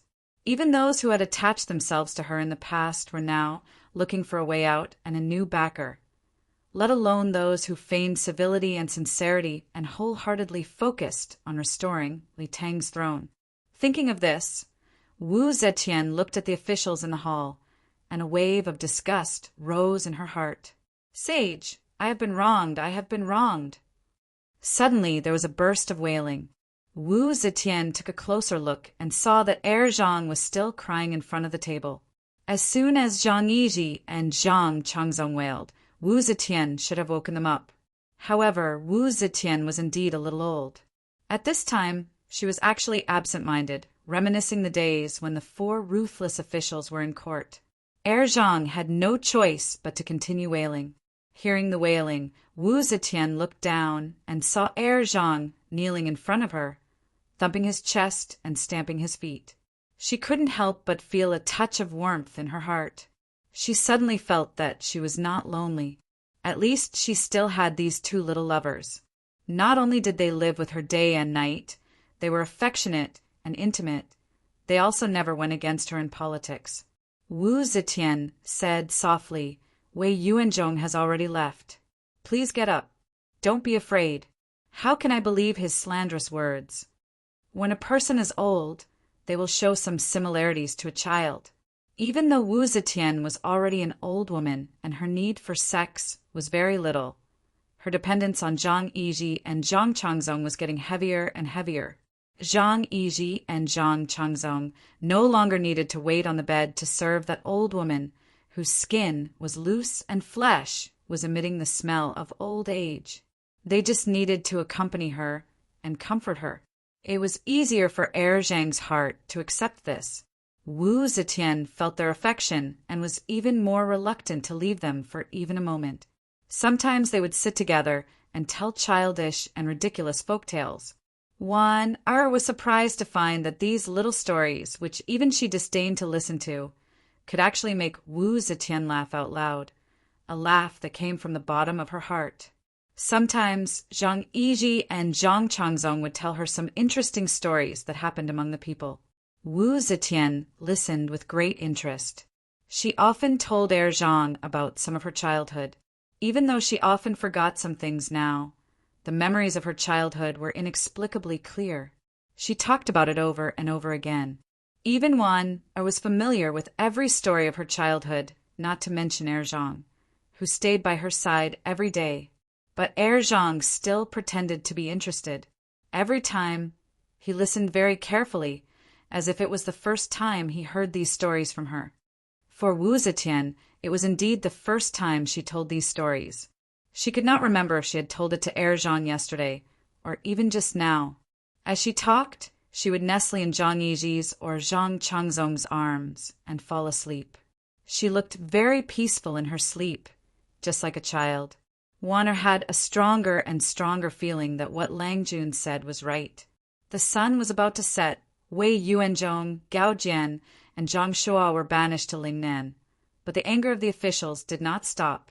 The Du family of Fanchuan had always regarded Zhang as the murderer who killed Du Wentian.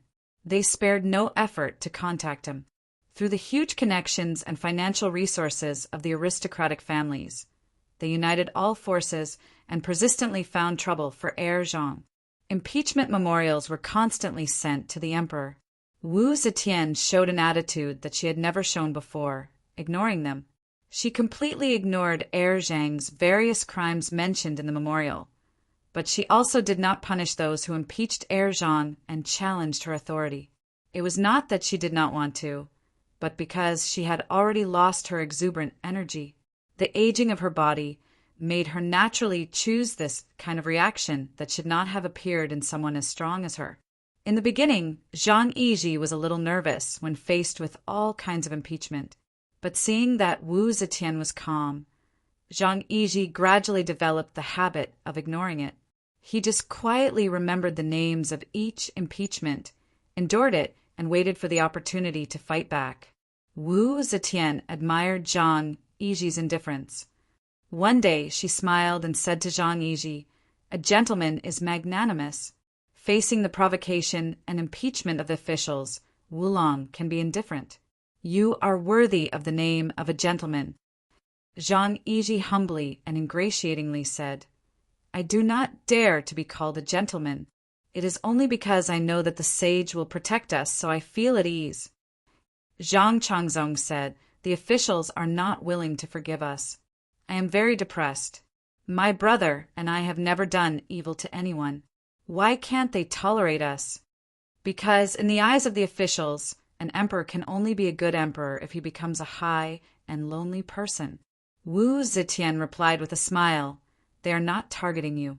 Anyone who is favored by me will become their enemy. But they can't tolerate you. I can tolerate you. What can they do?" Wu Zetian said childish words and did something childish at the same time. She took a memorial to impeach Zhang Yiji and tore it into pieces. She scattered it on the ground like a fairy scattering flowers. As an emperor, he could not tear up the memorial of the officials because it was a symbol of a fatuous ruler. Even if the emperor was impatient to see a memorial, he had to file it and store it to show that he was accepting the admonishment. She had already grasped the power of the world's supreme ruler. Wu Zetian, who only cared about the reputation behind her, seemed to have abandoned her reputation like a pair of worn-out shoes. The house attendant faithfully recorded this incident. Wu Zetian looked at him and smiled faintly. Her smile was full of mockery and disdain. Her expression was not directed at the house attendant, but at the entire court.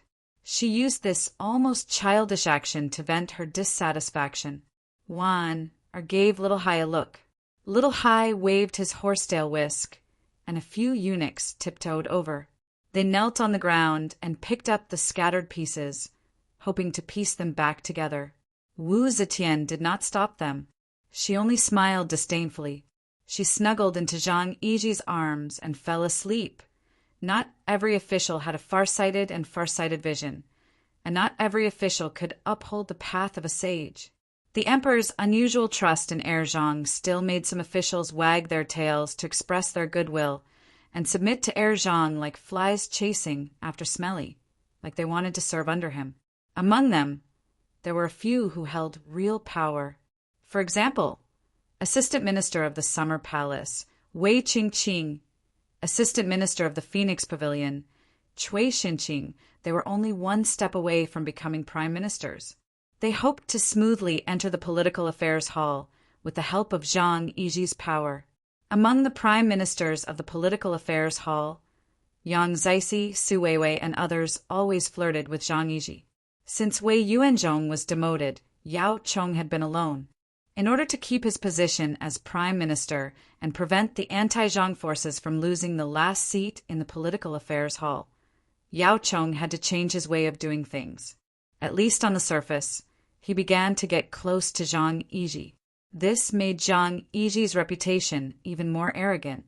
Wu Zetian was also constantly strengthening the power of the second Zhang. Zhang Changzong not only held the title of Duke Yi and the civil position of Minister Fengqian, but also held the position of General Yinhui.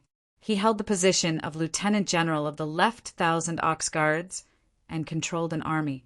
Zhang Yiji, in addition to the power of Duke and Commander of Fengqian, also held the position of Vice Minister of Defense. He was in charge of the arsenal, weapons, and the 3 departments guarding the palace. The 2 of them not only held a certain amount of military power, but more importantly, they had begun to handle a large number of government affairs on behalf of Wu Zetian.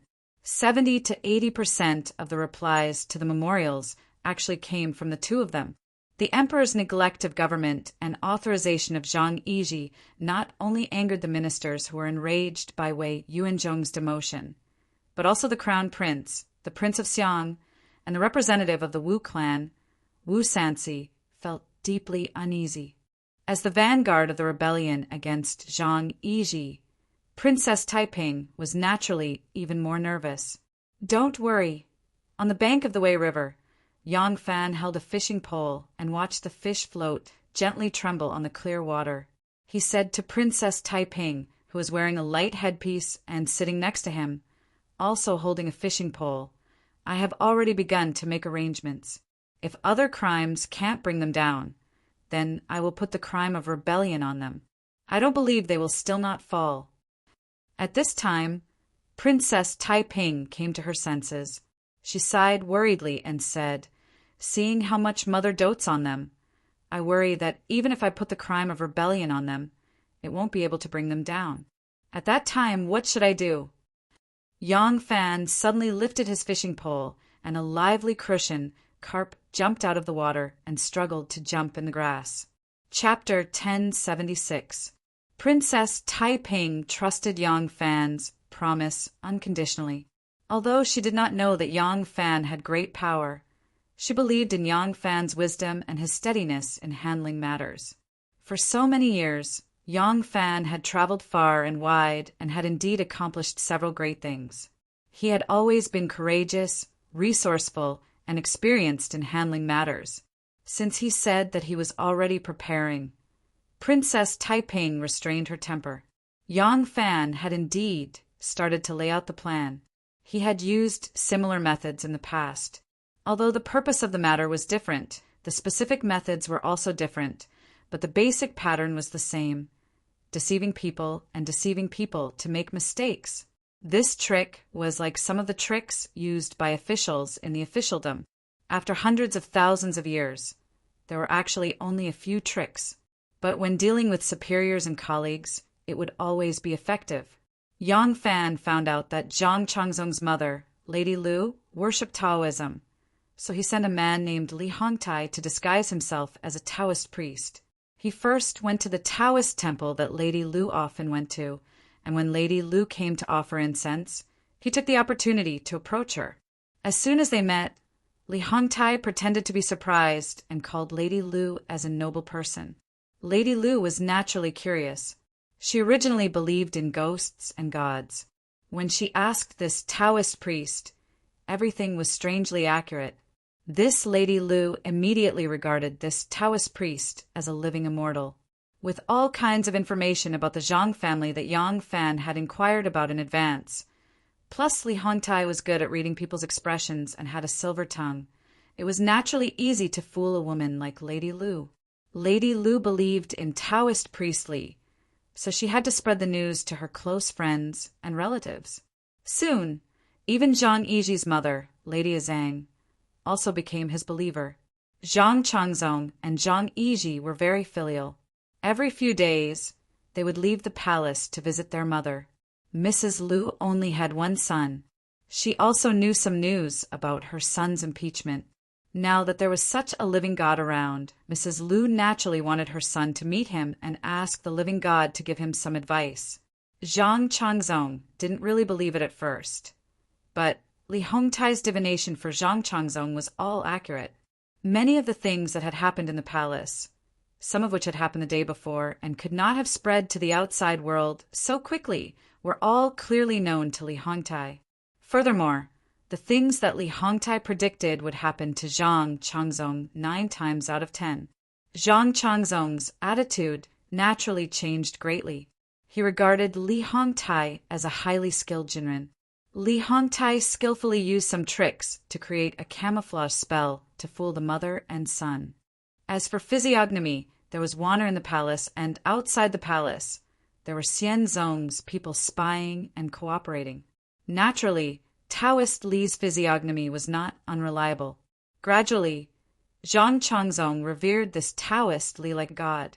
Once he left the palace, he would definitely bring him with him. In the autumn of that year, Mosh released Wu Yanxiu. Mosh had detained Wu Yanxiu in the hopes that she would be a rare commodity, but in the end, Wu Yanxiu had not been of any use. Especially after Wu Qingxi died, no one cared about his son, who had been detained on the grasslands. Mosh fed and drank well to raise such a piece of trash, but he had no effect on the Zhou dynasty. After Wu Zetian moved the capital to Chang, and he successfully defeated the combined attack of the Tubo and Turks. At present, the Tubo king was young, the princes had not given up on their evil intentions, and the Tubo was in constant internal strife. They had no time to pay attention to the outside. After Wuzheil became the Turkic cavalry Shirhan, he continued to cause trouble behind Moshe's back. Moshe could no longer rely on his mobile troops to deal with Wuzheil's harassment. Under these circumstances, he was powerless to expand into the Central Plains. Moshe adjusted his strategy in time and decided to use the power of the entire country to expand westward. As a result, even though the marriage did not succeed, Moshe still took the initiative to form an alliance with the Zhou dynasty. Both sides stopped fighting and mobilized a large number of troops from the southern borders to march westward. And under this background, Wu Yanxiu was released back to the country. Since ancient times, whenever there was a marriage between the Zhou dynasty and the Turks, it was the groom, Wu Yanxiu, who personally escorted the bride to the court of the Turkic Khaganate. This was a first in the history of marriage. In the end, this grandnephew of Wu Zetian was detained by Moshe. Wu Zetian bowed and smiled but was still slapped. It was truly a loss of face. Now that Wu Yanxiu had returned, it was equivalent to reminding others of the humiliation the empress had once suffered. Naturally, Wu Zetian was not happy with the appearance of this grandnephew. As a result, in the name of betraying the emperor's grace, he demoted this grandnephew who had been wandering in a foreign land for 6 years. Before Wu Yanxiu went to the Turks to escort the bride, he was the commandery prince of Huaiyang. After returning, he was demoted to the title of Duke Huan. This incited the indignation of the Wu clan. In truth, Wu Qingxi and Wu Sanxi had always been fiercely at odds with each other in the Wu clan. Moreover, before Wu Qingxi's illness, Wu Qingxi's faction had always suppressed Wu Sanxi's influence in the imperial court. The two sides had no friendship to speak of. But after Wu Qingxi's death, this kind of internal strife no longer existed. On the contrary, because of the second Zhang's rise and the oppression of the Wu clan was now unprecedentedly united. now that Wu Yanxiu had received such unfair treatment. As the representative of the Wu clan, Wu Sanci naturally felt ashamed. As a result, in order to regain some face for the Wu clan, Wu Sanci specially held a grand welcoming banquet to welcome his nephew who had been stranded in the Turkic Khaganate for 6 years. All the civil and military officials of the imperial court received invitations from the Liang household, including Zhang Yizhi and Zhang Changzong. This was also a disguised demonstration of Wu Sanci's might. In a Taoist temple, Yang Fan instructed Li Hongtai, who was dressed like a Taoist. Zhang Yizhi is much more astute than Zhang Changzong, and he understands the severity of the situation. I'm afraid that he will ruin our plans. We cannot allow him to participate in the banquet. We have to think of a way to send him away. Li Hongtai thought for a moment, then suggested, Zhang Yizhi is a very filial person. This subordinate can use Madame Azong to restrain Zhang Yizhi. If he hears that Madame Azong is in trouble, Zhang Yizhi will definitely not attend King Liang's banquet. Yang Fan nodded and said, that would be best. After you make a public appearance at the banquet, immediately find an excuse and disappear. Remember, do not let the second Zhang become suspicious. Li Hongtai smiled and replied with a bow, this subordinate understands. After this subordinate attends the banquet, I will say that I will go to Kunlun to look for my fellow Taoists. It will take me 3 to 5 years to return. Madame Lu has always treated this subordinate like a deity, so she will not suspect anything. Yang Fan nodded and smiled lightly. The welcoming banquet that the Wu clan was holding for Wu Yanxiu was held at the Liang household. King Liang's actions were like those of the head of the Wu clan who cared deeply for his nephew. For this reason, he won the gratitude and approval of many of Wu Qingxi's former subordinates. Other than entering the palace on the first day of the new year to see the Son of Heaven, there was probably no banquet as grand as the one being held at the Liang household. The Wu clan and the officials attached to the Wu clan naturally had to come. The Crown Prince, the Prince of Xiang, and Princess Taiping, the 3 factions of Li Tang's faction, had also arrived. There was no other reason than that their common enemy was the second Zhang. At this time, they naturally had to stand and cheer for the Wu clan. However, the Crown Prince, the Prince of Xiang, and Princess Taiping did not personally come. Given their status, they had only sent a generous gift and had the juniors of their clans attend the banquet in their stead. Not a single person from the second Zhang's faction came. This was a stance, but the second Zhang himself had to come. Their presence at the banquet did not mean that they were lowering their heads to the Wu clan. On the contrary, it was a demonstration of their might to the Wu clan. Yang Fan rode his horse to the gate of the Liang household. Pulling on the reins, he raised his head to look at the 3 impressive words, Liang household, on the lintel. This was his first time visiting this place. There was an endless stream of horses and carriages in front of the Liang Manor's gates. High officials and dignitaries flowed in and out without end. Yang Fan dismounted from his horse and walked towards the gates. 2 stewards of the Liang Manor stood at the entrance, continuously calling out the guests' names. Guests of different statuses were welcomed by their respective masters. Yang Fan walked up to the gate and ascended the steps. One of the stewards of the Liang household was just about to ask for his name and official rank when his eyes suddenly brightened. He walked around him and hurried to welcome him, at the same time loudly calling out, "The Prince of Hanoi has arrived!" Wu Yizong roared with laughter and proudly said, Go welcome your guest. This prince is one of our own. There is no need for Brother Wang to come out and welcome me." As Wu Yizong spoke, he walked over to the gate. The high officials and nobles who had just arrived all cupped their hands in greeting. Wu Yizong nodded in a reserved manner. Yang Fan turned around and looked at Wu Yizong with a smile. As soon as Wu Yizong saw Yang Fan, his expression immediately changed and his smile disappeared. Yang Fan cupped his hands in greeting towards Wu Yizong.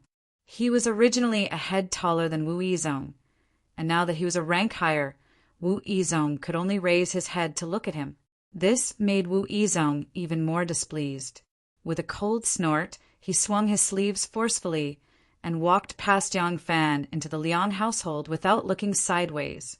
Yang Fan was neither annoyed nor annoyed. He turned around and said to the butler, "Thousand Cavalry Loyal General Yang Fan is here to welcome you to the banquet." As he spoke, he handed the invitation to the butler.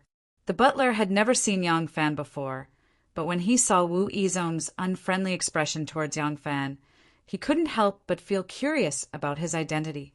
Yang Fan's self-introduction gave the butler a fright. He thought to himself, "So this is the person who slept with my Wu clan's daughter-in-law, beat up my Wu clan's king, and is still alive and kicking." The king of Hanoi, Wu Yuji, had slept with someone else, yet he had remained unperturbed. The king of Hanoi, Wu Yuji, had been so frightened by this person's assault on the camp that he had scurried up a tree. When he saw this person's face, he only snorted coldly. Now that this person had become a guest of King Liang, the butler naturally didn't dare show him any ill will. The butler examined the invitation and called out loudly, "Thousand Cavalry Loyal General Yang Fan has arrived!"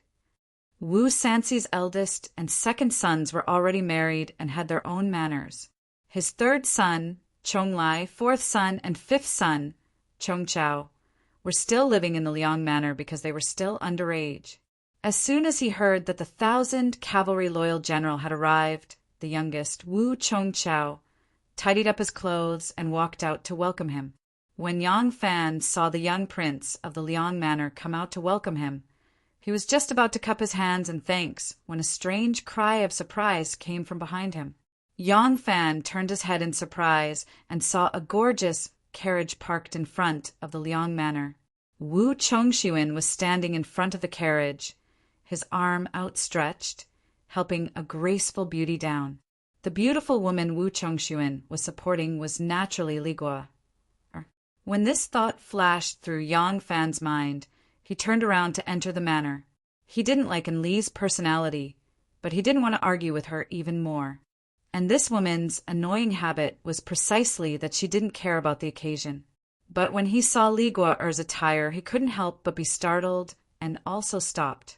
Li Guo leisurely got off the carriage, the dress she was wearing reflecting a rainbow glow under the sunlight with her graceful and moving gait. The glow was shimmering, sometimes purple, sometimes red, and sometimes different colors.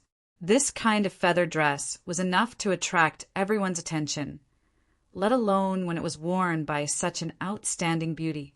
When Yang Fan saw it, he was suspicious and asked, "Strange, why is my family's feather dress on her?" When Yang Fan looked again, he found that there was something different.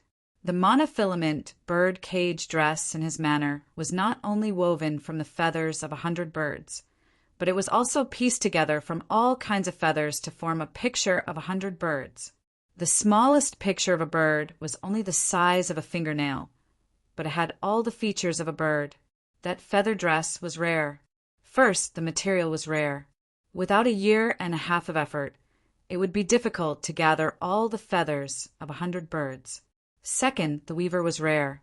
To weave a picture of 100 birds from the feathers of 100 birds was even more difficult than embroidering a dragon robe, and it required a year or two of meticulous effort. But although the feather dress Li Guo wore was made from the same material as the one in the Yang manor, it didn't have such a complicated picture of 100 birds. At this time, Li Guo also saw Yang Fan. She raised her sharp chin and raised her slender eyebrows. Her delicate face immediately revealed a proud and enchanting smile. Chapter 1077. Yan Chongxuan is Wu Sanxi's eldest son. Logically speaking, he should have arrived earlier than the other guests, but because Enlu took a long time to dress up, he arrived late. Enlu lifted the hem of her dress and gracefully walked up the stone steps under everyone's gaze. She threw a provocative look at Yang Fan before she swayed her body and walked forward. Wu Chongxuan did not have any prejudice against Yang Fan. All along, his vigilance and hostility towards Yang Fan was due to the fact that his most beloved woman seemed to treat Yang Fan specially. But ever since Yang Fan humiliated Lu in the East Market, and Lu would gnash her teeth and curse at the mention of Yang Fan. Because of this, Wu Chongxuan had a better impression of Yang Fan. He smiled and nodded at Yang Fan before catching up to his wife. Wu Chongchao saw them and quickly greeted, "Big brother, sister-in-law." Wu Chongxuan grunted, "You go and take care of the guests. This brother will accompany sister-in-law to see father." Wu Chongchao acknowledged and went to meet Yang Fan. If an official like Yang Fan was placed in a local area, he would be on equal footing with a prefecture's governor. But in the capital, where there were as many high-ranking officials as dogs, he was nothing. Now that the hall was filled with nobles, Yang Fan did not stand out at all. There were not many military officials invited today, and there were even fewer who knew and were friends with Yang Fan. Yang Fan was happy to be at ease and hid alone in a secluded corner. Sitting on a stone table with his legs crossed, he coldly looked at the high-ranking officials who were greeting each other. "Hey!" A young girl's voice suddenly rang in his ear. Yang Fan turned his head and saw Li Qiang, who was dressed in a light yellow dress, smiling as she flashed out from behind a pillar. She made a face at him and said, "General Yang, why are you so free?" Seeing this little old friend, Yang Fan could not help laughing and said, "You little debt collector, you also came to the banquet today." Li Qiang wrinkled her pretty nose at him. She couldn't help but laugh, revealing 2 shallow dimples on her cheeks. Unconvinced, she said, "You're so annoying. Who wants to collect debts from you? If you have the ability, why didn't you agree to it back then? If you didn't agree, would I still bother you?" Yang Fan ridiculed, "That's right. I agreed to help a certain lady not because that lady hugged my thigh, knelt on the ground and cried, and even pulled a bunch of sisters to kneel with her, but because I was in a hurry to ask for help. It really has nothing to do with that lady." Li Qiang defended herself. "I didn't hug your thigh. I was tugging on your lapel." As soon as she said this, she realized that her previous words about not bothering him were a little unreasonable. She could not help but blushed and rolled her eyes at Yang Fan, coquettishly. She hugged her light yellow dress and sat down next to him. She tilted her head and thought for a while before she said seriously, "All right, I am grateful. This matter, I really have to thank you." Yang Fan burst into laughter. His impression of this little girl improved a lot. He asked in a pleasant voice, "Where are those sisters of yours? Why aren't they with them?" Li Qiang pouted and said, "They are all surrounding older Sister Guerre to look at her new dress. Look at her smug expression. She even said how much effort she spent, how much money she spent, and how many ways she came up with to buy this dress. She could not bear to even touch it even if she wanted to. Humph, I don't care about it anymore." Although Li Qiang said this, the expression in her eyes was still extremely envious. A woman's resistance towards beautiful clothes was really limited. Yang Fan looked at her expression and could not help but feel a little funny. He then recalled Li Guerre's manner of showing off in the rear residence. He unconsciously frowned. Although Li Qiang was young, she was very perceptive. She quickly caught the flash of disgust in Yang Fan's eyes. She could not help but ask, "General Yang, do you dislike older Sister Guerre?" Yang Fan said lightly, "I don't dislike her. I just don't like her character." Li Qiang nodded seriously and said, "Yes, I don't like her either." "Oh." Yang Fan turned his head and glanced at her. He asked with a smile, "Did your third brother tell you this again?" Li Qiang said indignantly, "I'm not a child. Do I need someone else to tell me everything? I just don't think she's a good person." Yang Fan turned his head and casually swept his eyes over the increasing number of guests. He said unhurriedly, "You'd better hide these kinds of words in your heart. Don't casually tell others. If it's only the conflict between you and your cousin sister, it's fine. I'm just afraid that it might be used by someone with ulterior motives and cause discord between the crown prince and your esteemed father." "Yes." Li Qiang smiled sweetly. She nodded vigorously and said, "I'm not stupid. Of course I won't blabber and tell whoever I catch. Don't worry. Do you think I'm someone who can't keep things in my heart? I'm only telling you because it's you." Yang Fan laughed and teased her. "You can say it because it's me? If that's the case, then the two of us are bosom friends who don't hide anything from each other." Li Qiang was too young. She was only 2 years older than Yang Fan's daughter. Yang Fan only thought of her as a cute junior to tease. He didn't think about the matters between men and women at all. Similarly, the young Li Qiang had not yet awakened to love. She didn't have any romantic feelings for Yang Fan.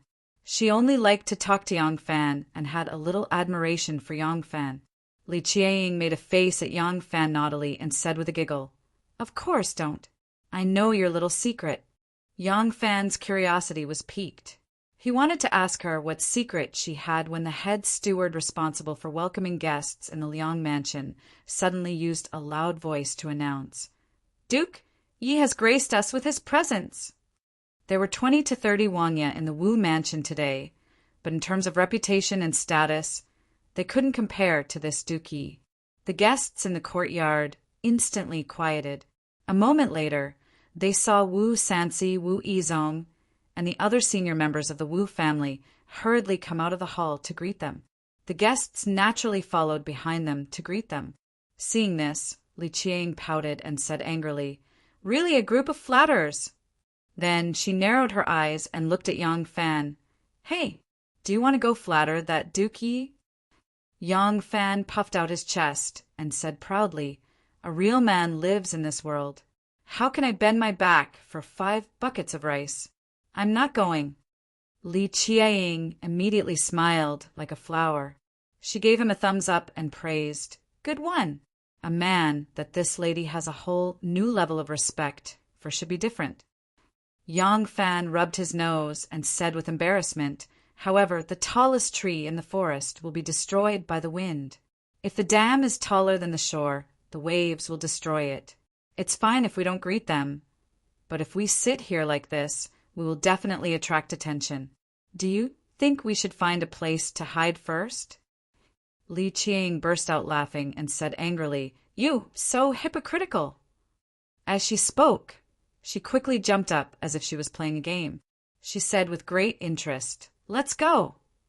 In today's welcoming banquet, the ones sitting at the very top were naturally the master of the mansion, Wu Sansi, and the most honorable guest, Zhang Changzong. However, the one that attracted the most attention was Wu Yanxiu, who had just returned from the Tuju. Wu Yanxiu was chosen by Wu Zetian to be her relative out of all the Wu clan's sons and nephews. He naturally had his outstanding points.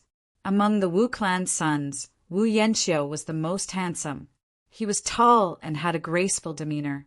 6 years of living in the grasslands had tempered his body and made him strong and healthy. In the hall, many of the officials and nobles asked Wu Yanxiu about his life in the grasslands. The noble women in particular were the most curious. Wu Yanxiu slowly told them about his experiences in the grasslands.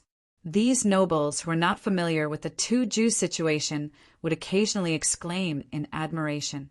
Although Wu Yanxiu was held as a hostage by Mozi, Mozi did not mistreat him. Moreover, there was no need to worry that he could escape on the grasslands. Therefore, he usually followed the Khan tribe to nominate and migrate. His life and activities were not too restricted.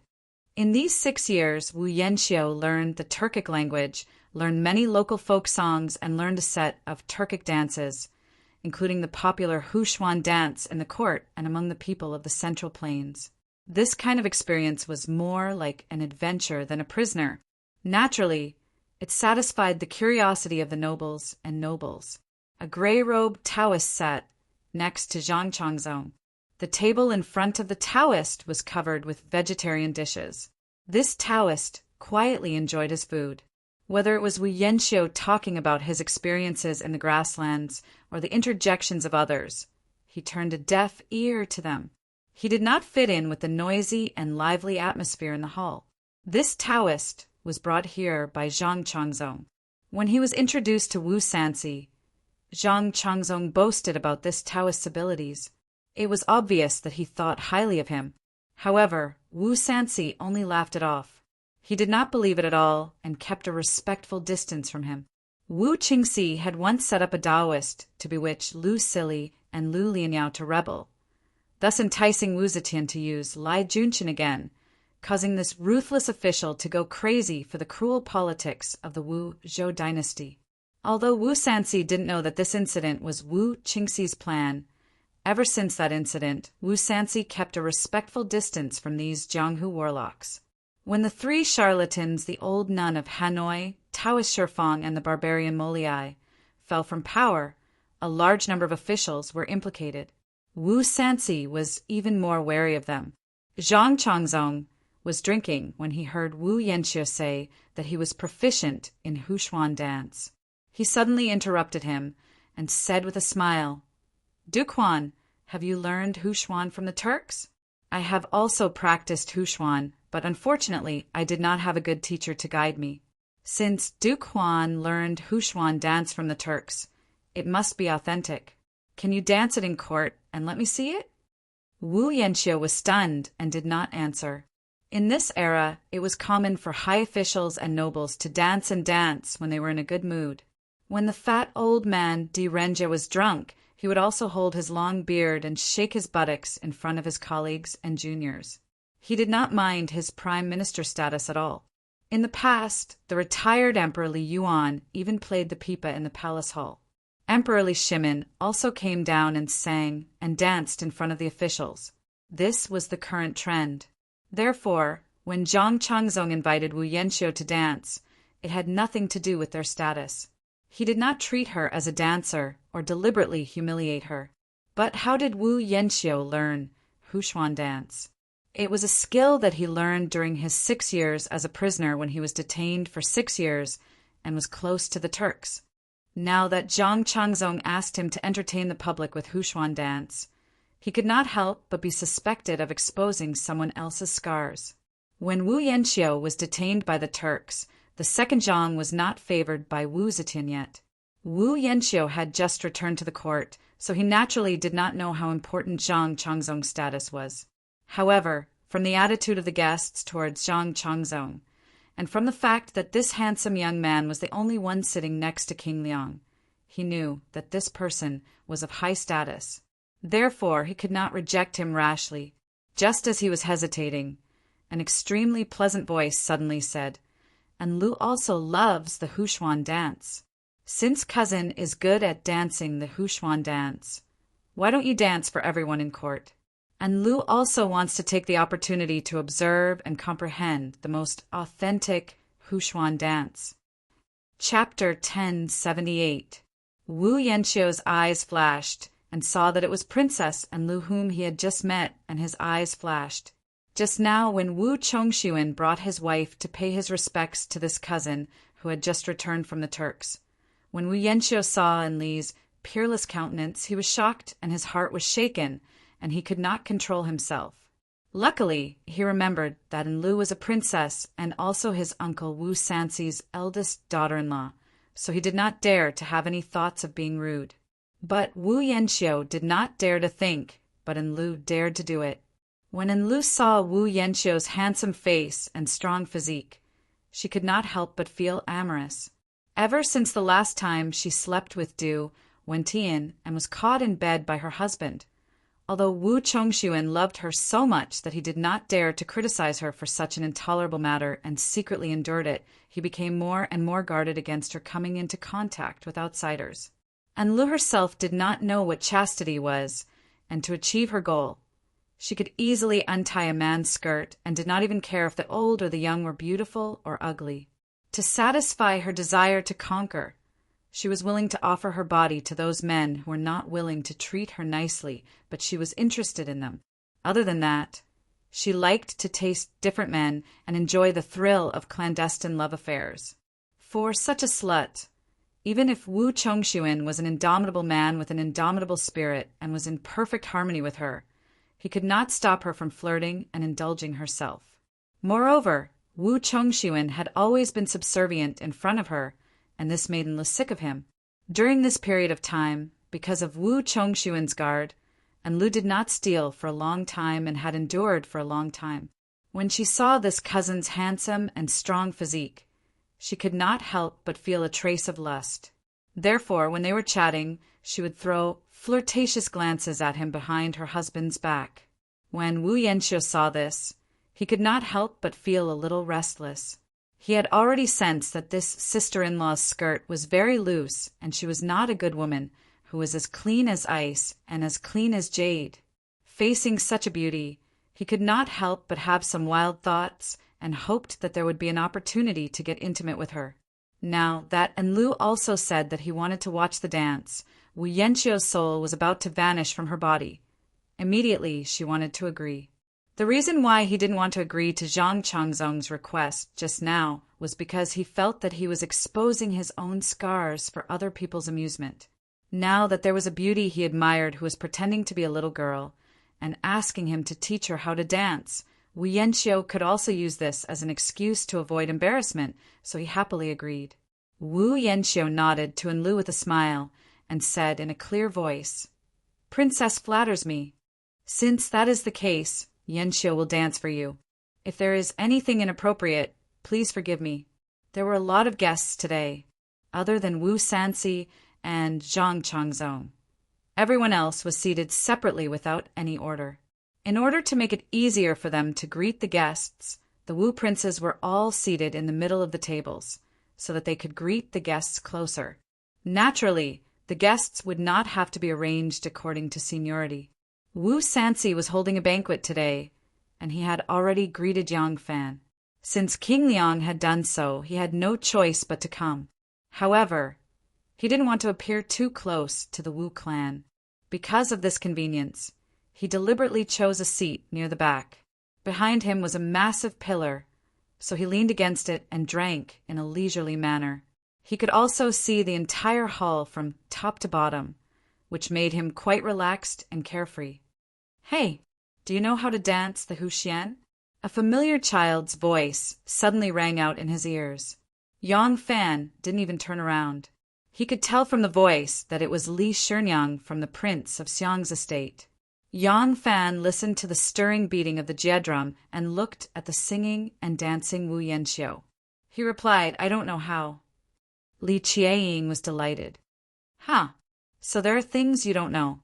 Even I know how to dance the Huxian." Yang Fan turned his head to look at her. To his surprise, he discovered that Li Qieying had already changed into a man's clothes. She was squatting at his side like a delicate and pretty attendant. Yang Fan was surprised. "Why aren't you sitting with your sisters in the rear residence? Why are you dressed like this? Why do you care? Even my father hasn't scolded me." Li Qieying wrinkled her nose at him. Then she pouted and said, "Look, isn't Enlu also sitting in the front hall? This little girl is quite stubborn." Yang Fan laughed and said, "Enlu is already married. You're a young lady waiting to be married." Li Qieying giggled and said, Wrong. I'm a little girl who hasn't grown up yet. I don't care so much." At this moment, thunderous cheers suddenly came from the hall. It was Wu Yanxiu who had finished her dance. With an extremely difficult spinning movement, she stood steadily on one leg. Princess and Lu took the lead in applauding and cheering. Beside her, Wu Chongshuan's face darkened, but he did not dare to say anything. Zhang Changzong's face was full of disdain. He clapped with a faint smile and said to Daoist Li lazily, "What do you think of Duke Huan's Huxian dance?" Daoist Li didn't even raise his head and said slowly, "I only know how to read physiognomy. I don't know how to dance."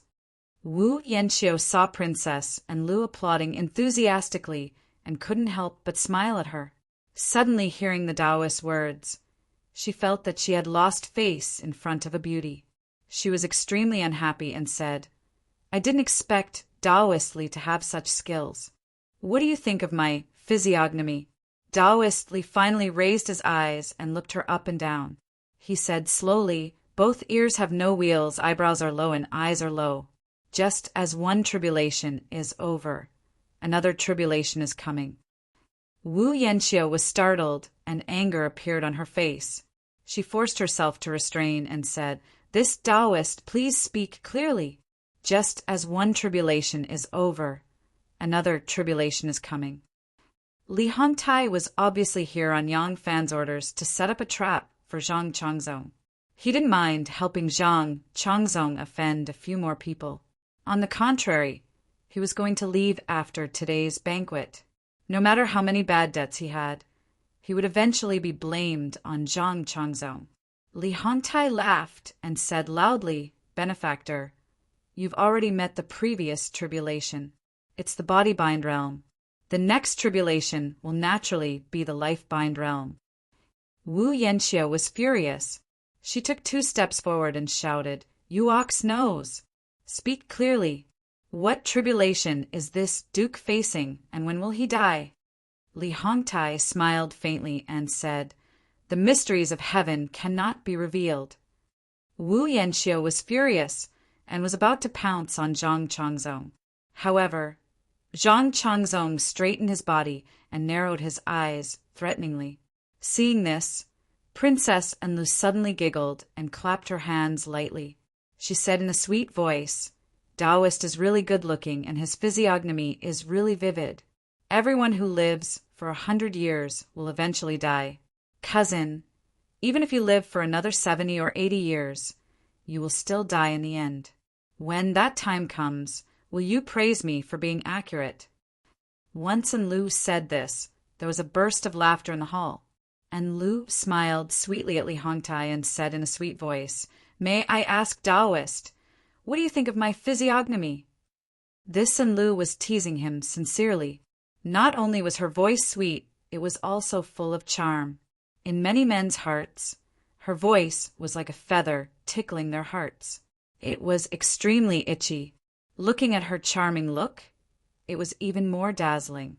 Wu Chongxuan saw that she was flirting again and was so angry that his face turned black. Wu Sanxi saw that his daughter-in-law was revealing her flirtatious side, and his face also darkened. Li Hongtai's eyes met with Princess Enli's, and his heart skipped a beat. He quickly lowered his gaze and thought to himself, "This woman is really powerful. Could she be the reincarnation of a 9-tailed fox spirit? Why is she so charming?" Li Hongtai's eyelids were lowered and his face remained emotionless. In the eyes of others, they felt that this Taoist really had some cultivation. At least his Tao heart was firm enough. Li Hongtai lowered his eyes and said, "This female benefactor's eyes are like limpid autumn waters, the color of peach blossoms, the waist of a snake and the eyes of a bee." And Lu did not understand. She only understood the meaning of these words. It seemed that he was praising her unparalleled beauty. She could not help but ask happily, "What does that mean?" The corner of Li Hongtai's mouth twitched slightly, but he still replied indifferently, "The secrets of heaven cannot be revealed." Suddenly, a low goo-goo-goo. Laughter came from beside Yang Fan's ears. Yang Fan turned his head and saw Li Qiang covering her mouth and laughing so hard that her body was trembling like a happy little hen. He could not help but ask in surprise, "What are you laughing at?" Li Qiang's shoulders shook and she laughed secretly for a while. Then she leaned over to Yang Fan's ear and whispered, "That Taoist is not a good person. He is secretly saying that Enlu does not follow the ways of a woman and is dissolute and evil. He is bullying me because I do not understand." Yang Fan did not know anything about physiognomy. When he heard Li Qiang say this, he couldn't help but ask in surprise, "How do you understand?" Li Qiang puffed out her small chest and said proudly, "I have followed the Tao since I was young and have seriously read some Taoist classics." Wu Sanxi heard this Taoist praise his daughter-in-law's unparalleled beauty in public and felt it was even more improper. He coughed and shifted everyone's gaze, saying, "This Taoist must have some cultivation to be so highly regarded by Duke Yi. I wonder, what does Taoist think of our Duke Ye's physiognomy?" Li Hongtai bowed and said, "Duke Yi has the physiognomy of the Son of Heaven and is indescribably noble." These words immediately made everyone gape. This Taoist was Zhang Changzong's customer and did not need to ask to know that he would praise his master's physiognomy. However, Zhang Changzong had become a duke at a young age. Everyone knew that he was rich and indescribably noble. Why would he need his physiognomy? It would not be easy for him to say something new. Who knew that he would not stop until his words shocked everyone to death? Zhang Changzong had the physiognomy of an emperor? Just thinking about it made people shudder. Wu Sanci was first shocked and then overjoyed. He had once worked together with Wu Qingxi to deal with the officials loyal to Li Tang who had obstructed his aunt's ascension to the throne. He had also fought with Wu Qingxi for most of his life for the position of crown prince. How could he not have this bit of scheming? Wu Sanci immediately laughed, as though this was an insignificant joke at the banquet. He teased Zhang Changzong. "Dukey, this customer of yours has spared no effort to gain your favor. Ha ha ha." Many of the officials attending the banquet quickly reacted and put away their shock. They laughed and laughed as though they did not take these words to heart. If everyone had been shocked for a while longer, maybe Zhang Changzong would have raised his guard. But when everyone laughed and laughed, he felt that it did not matter. Zhang Changzong continued Li Hongtai's words and laughed, saying, "Taoist, you are exaggerating. If this duke is the son of heaven, then Taoist, aren't you my imperial preceptor? Ha ha ha." Li Hongtai smiled faintly and didn't speak. Behind the crowd, Yang Fan also smiled faintly. He raised his cup, looked into the air, and drank. Chapter 1079. At the welcoming banquet held by Wu Sanci for Wu Yanxiu, Li Hongtai openly claimed that Zhang Changzong had the son of heaven appearance. Faced with the nonchalant laughter of Wu Sanci and the others, Zhang Changzong, who had never had any political awareness, did not raise his guard at all. After he returned to the palace, he did not mention this matter to anyone. Furthermore, on the day of Wu Sanci's banquet, there were no followers of Heir Zhang's faction. As a result, no one mentioned this matter for a full 10 days. On the third day after Zhang Changzong's banquet, Li Daozhang left Chang and then packed his luggage to visit a few fellow cultivators at Kunlun Mountain. Yang Fan had created an opportunity, but he would not let his men charge into the fray. He knew that since he had already provided an opportunity, there would definitely be people who could not help but jump out. Prime Minister Yao Chang's residence. Ever since Wei Yuanzhong was banished to Lingnan, Yao Chong had become the leader of these loyal officials. Yao Chong, who had repeatedly shown goodwill in front of Zhang Erzhang, sat at the head of the table with a cold expression. Following him were the Prime Minister of the Imperial Censor Song Jing, Assistant Minister of the Phoenix Pavilion Chui Xianhui, Junior Minister of Punishment Huan Yanfan, Prime Minister of Dali Feng Chuanjin, Supervising Censor Ma Huaisu, and other officials. Yao Chong looked around at his officials with a cold expression. His sonorous voice echoed in everyone's ears. Since the crown prince has been chosen, the Wu clan is no longer a concern. The only concern now is that Zhang Erzhang has used his favoritism and has formed many henchmen. If this continues, he will become a great threat to the court. That is why we are focusing on Zhang Erzhang. Last time we were well prepared. Unfortunately, the Son of Heaven is still covering up for the crime of selling official positions and bribery.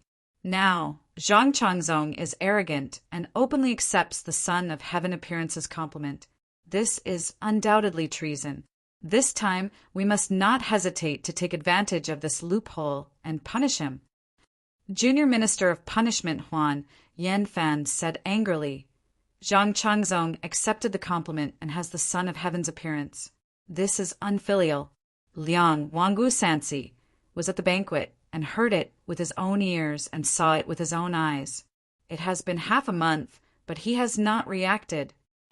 Assistant Minister of the Phoenix Pavilion, Chui Xianhui, said in a carefree manner, "Wu Sanci has no fate with the throne. Although he is hostile to the second Zhang, he knows that our loyal subjects will definitely make a move. Naturally, he won't stick his neck out." Song Jing clenched his fists tightly and said sternly, "If he won't do it, I will." There's no retreat this time, only death awaits. On the second day of the meeting, the scholar of Shuzhou, Yang Yuanci, put up notices on the main streets and bustling areas, accusing Zhang Changzong of treason. He was captured by the great general of the Jinwu Guards, Wu Yizong, who was patrolling the streets with his troops. After interrogation, he found out that Zhang Changzong was related to the royal family. As it turned out, Yang Yuanci was the grandson of the Prince of Dongping, Li Su. The Prince of Dongping, Li Su, was the grandson of Emperor Taizong of Tang, Li Shimin, and the eldest son of Prince Ji, Li Shen. Li Shen had 7 sons, of which Li Su and Li Xiu were the most outstanding. Before Wu Zetian ascended to the throne, she massacred Li Tang's imperial family. Li Su's branch was also slaughtered by Wu Zetian. Because Yang Yuanci was not a direct descendant of the prince of Dongping's branch of the Li family, and because he was a descendant of the Hongnongyang family, he was from the same family as Wu Zetian's mother. As soon as he found out Yang Yuanci's identity, Wu Yizong immediately used the special status of the informant and the informant to transfer the criminal and the seized notices to the Imperial Censorate. Upon receiving this case, the Imperial Censorate immediately conducted an investigation as quickly as possible. After obtaining Yang Yuanci's confession, it immediately formed a memorial, which was stamped by Deputy Minister of Censorate Song Jing and submitted to the Shangshu province. The Shangshu province stamped it and then submitted it to the Minxia province. The Minxia province stamped it and then sent it to the Political Affairs platform. Prime Minister Yao Chong happened to be on duty in the palace that day. As soon as he saw the memorial, he signed it and sent it to Shanghai Wanner.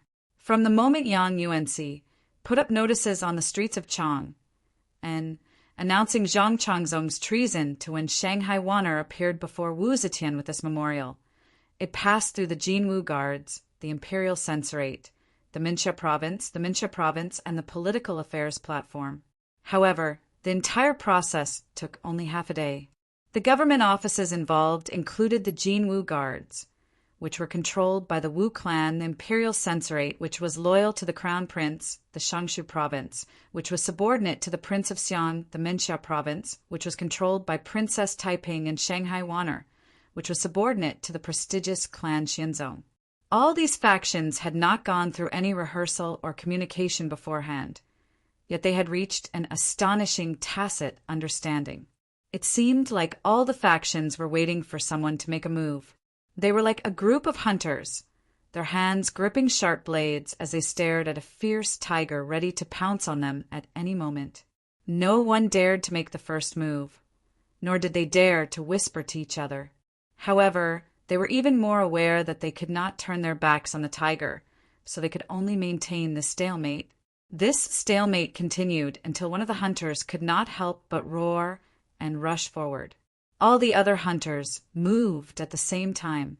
Some stabbed at its heart, some chopped off its limbs, and some fiercely hacked at its head. Their cooperation was incomparably tacit, because they all wanted to kill this fierce tiger. Wu Zetian listened to Shanghai Wanner, read halfway through before she took the memorial. She narrowed her presbyopic eyes and began to read it with difficulty. After she finished reading the memorial, she quietly sat there, not saying a single word, and her expression did not change in the slightest. Even Shanghai Wanner, who had followed her for many years, could not guess what she was thinking. Wu Zetian was silent for a long time. She lightly shook the memorial in her hand and said in a low voice, "The public's emotions are boiling." Wanner's heart suddenly tightened.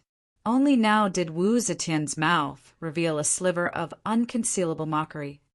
"Wanner, this case, the entire court already knows about it, right?" Wanner did not speak. She knew that Wu Zetian was asking a question that she already knew the answer to. This memorial was publicly presented to the emperor. How could it not be known by everyone? The large red seals at the bottom of the memorial had already explained this. Wu Zetian closed her eyes and tiredly said, "Go and summon Lu Lang to see me." Zhang Changzong was in Fengchen prison when he heard that the emperor wanted to see him. He was very surprised. All along, it was him who took the initiative to see the emperor, because he went to see the emperor every day to greet him. Even if Wu Zetian wanted to keep him by her side one day, she would tell him in advance. Suddenly taking the initiative to summon him was something that had never happened before. Zhang Changzong followed Shanghai Wanner out of Fengchen prison. As they were walking, he quietly asked, "Wait, the saint wants to see me. Is there something urgent?" Wanner quickly glanced at the attendants in front and behind her. She lowered her voice and said, "There is a troublesome matter. It is not good for Lu Lang. Lu Lang must prepare early." Wanner knew that once Zhang Changzong arrived in front of the emperor, he would immediately understand what had happened. There was no use in hiding it now. Right now, she could not be sure that the evidence this time would be able to bring down the second Zhang. She could not let the second Zhang discover her true position. So she still had to sell this good deal to Zhang Changzong. Hearing this, Zhang Changzong felt anxious. He hurriedly asked, "What trouble?" Wanner quietly said, "Someone is accusing Lu Lang of rebellion." Hearing this, Zhang Changzong couldn't help but be shocked. Zhang Changzong was brought to Changsheng Hall. After his name was called and he entered, Wu Zetian was sitting in the familiar seat. Behind her were the same 8 palace maids for men and 4 women, standing on both sides of the curtain. Everything was exactly the same as when he usually saw the emperor, but Zhang Changzong always had a sinister feeling. Zhang Changzong walked in front of Wu Zetian and fearfully bowed his head. "Saint." Wu Zetian stared at him and slowly asked, "The matter of you being impeached, is it true?" Zhang Changzong naturally did not dare to show that he already knew.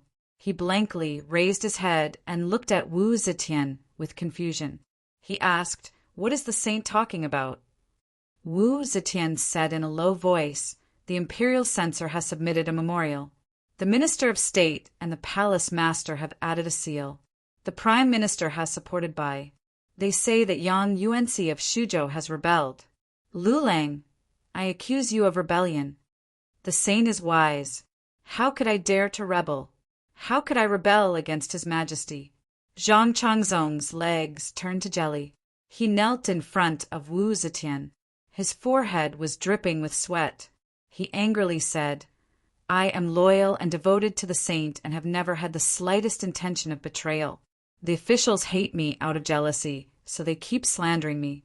The saint, please investigate." Wu Zetian sighed softly and said helplessly, "Yang Yuanxi's betrayal is backed up by concrete evidence. We have seen the memorials, and I believe that the censorate would not be so absurd as to lie to us with something that can be easily seen through with a simple investigation." Zhang Changzong was at a loss. "Impossible. I have never had the intention of rebelling. How could I have done such a thing? Evidence? What evidence could the imperial censor have?" Wu Zetian asked slowly, "Do you claim to be the son of heaven?" Zhang Changzong was dumbfounded. Wu Zetian said, "The imperial censor, Song Jing, said in the memorial that there are many nobles in the court as witnesses. There was once a magician, Li Hongtai, who declared in public that you have the appearance of the son of heaven. You accepted it calmly and even gave him the position of the state preceptor. I am here to ask you, is this true?" Ah! Zhang Changzong blinked his eyes. His fair face was flushed. He suddenly realized, "I understand. They are framing me. Your Majesty, they are colluding to frame me." Wu Zetian stared at him and said, "Did you not say such words, huh?" I said, "No, I did not say it. It's not like that. Zhang Changzong was so anxious that he could not speak coherently. He tried to calm himself down and said, "Sage, this Li Hongtai is indeed a person. He is proficient in physiognomy and knows some spells. My mother worships the Tao and treats him as an honored guest, because he is known to know fortune and misfortune, and to seek fortune and avoid calamity. I am very courteous to him. A few days ago, King Liang held a banquet to celebrate Wu Yanxiu's return. I was invited and brought this Li Hongtai along.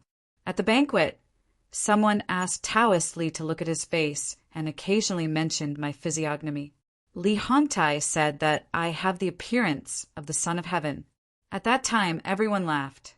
Everyone thought it was a joke. I also thought it was absurd, so I joked that if I were the Son of Heaven, he would be the state preceptor. Sage, that is what happened. What about that Li Hongtai? Li Hongtai? He went to Kunlun to visit the Tao. Ah. Zhang Changzong suddenly slapped his forehead and said anxiously, "What a coincidence! Could it be that Li Hongtai is also one of them?" Wu Zetian stared at him. She did not know why, but she believed what Zhang Changzong said. Not only did she believe what Zhang Changzong said, but she also believed that Zhang Changzong had been framed. Wu Zetian could not help but feel a bit of pity. She softened her voice and said gently, "Sixth brother, you have been in the court for so long. Do you still not understand what should be done, what should not be done, what should be said, and what should not be said?" Zhang Changzong was still at a loss. "Sage, this is just a joke. That Li Hongtai was just flattering me." Everyone who heard it laughed and knew that it was a joke. This is considered a crime of rebellion? Wu Zetian closed her eyes. When she opened them again, there was a hint of laughter in her eyes. "Yes, according to the law, you have already committed the crime of rebellion.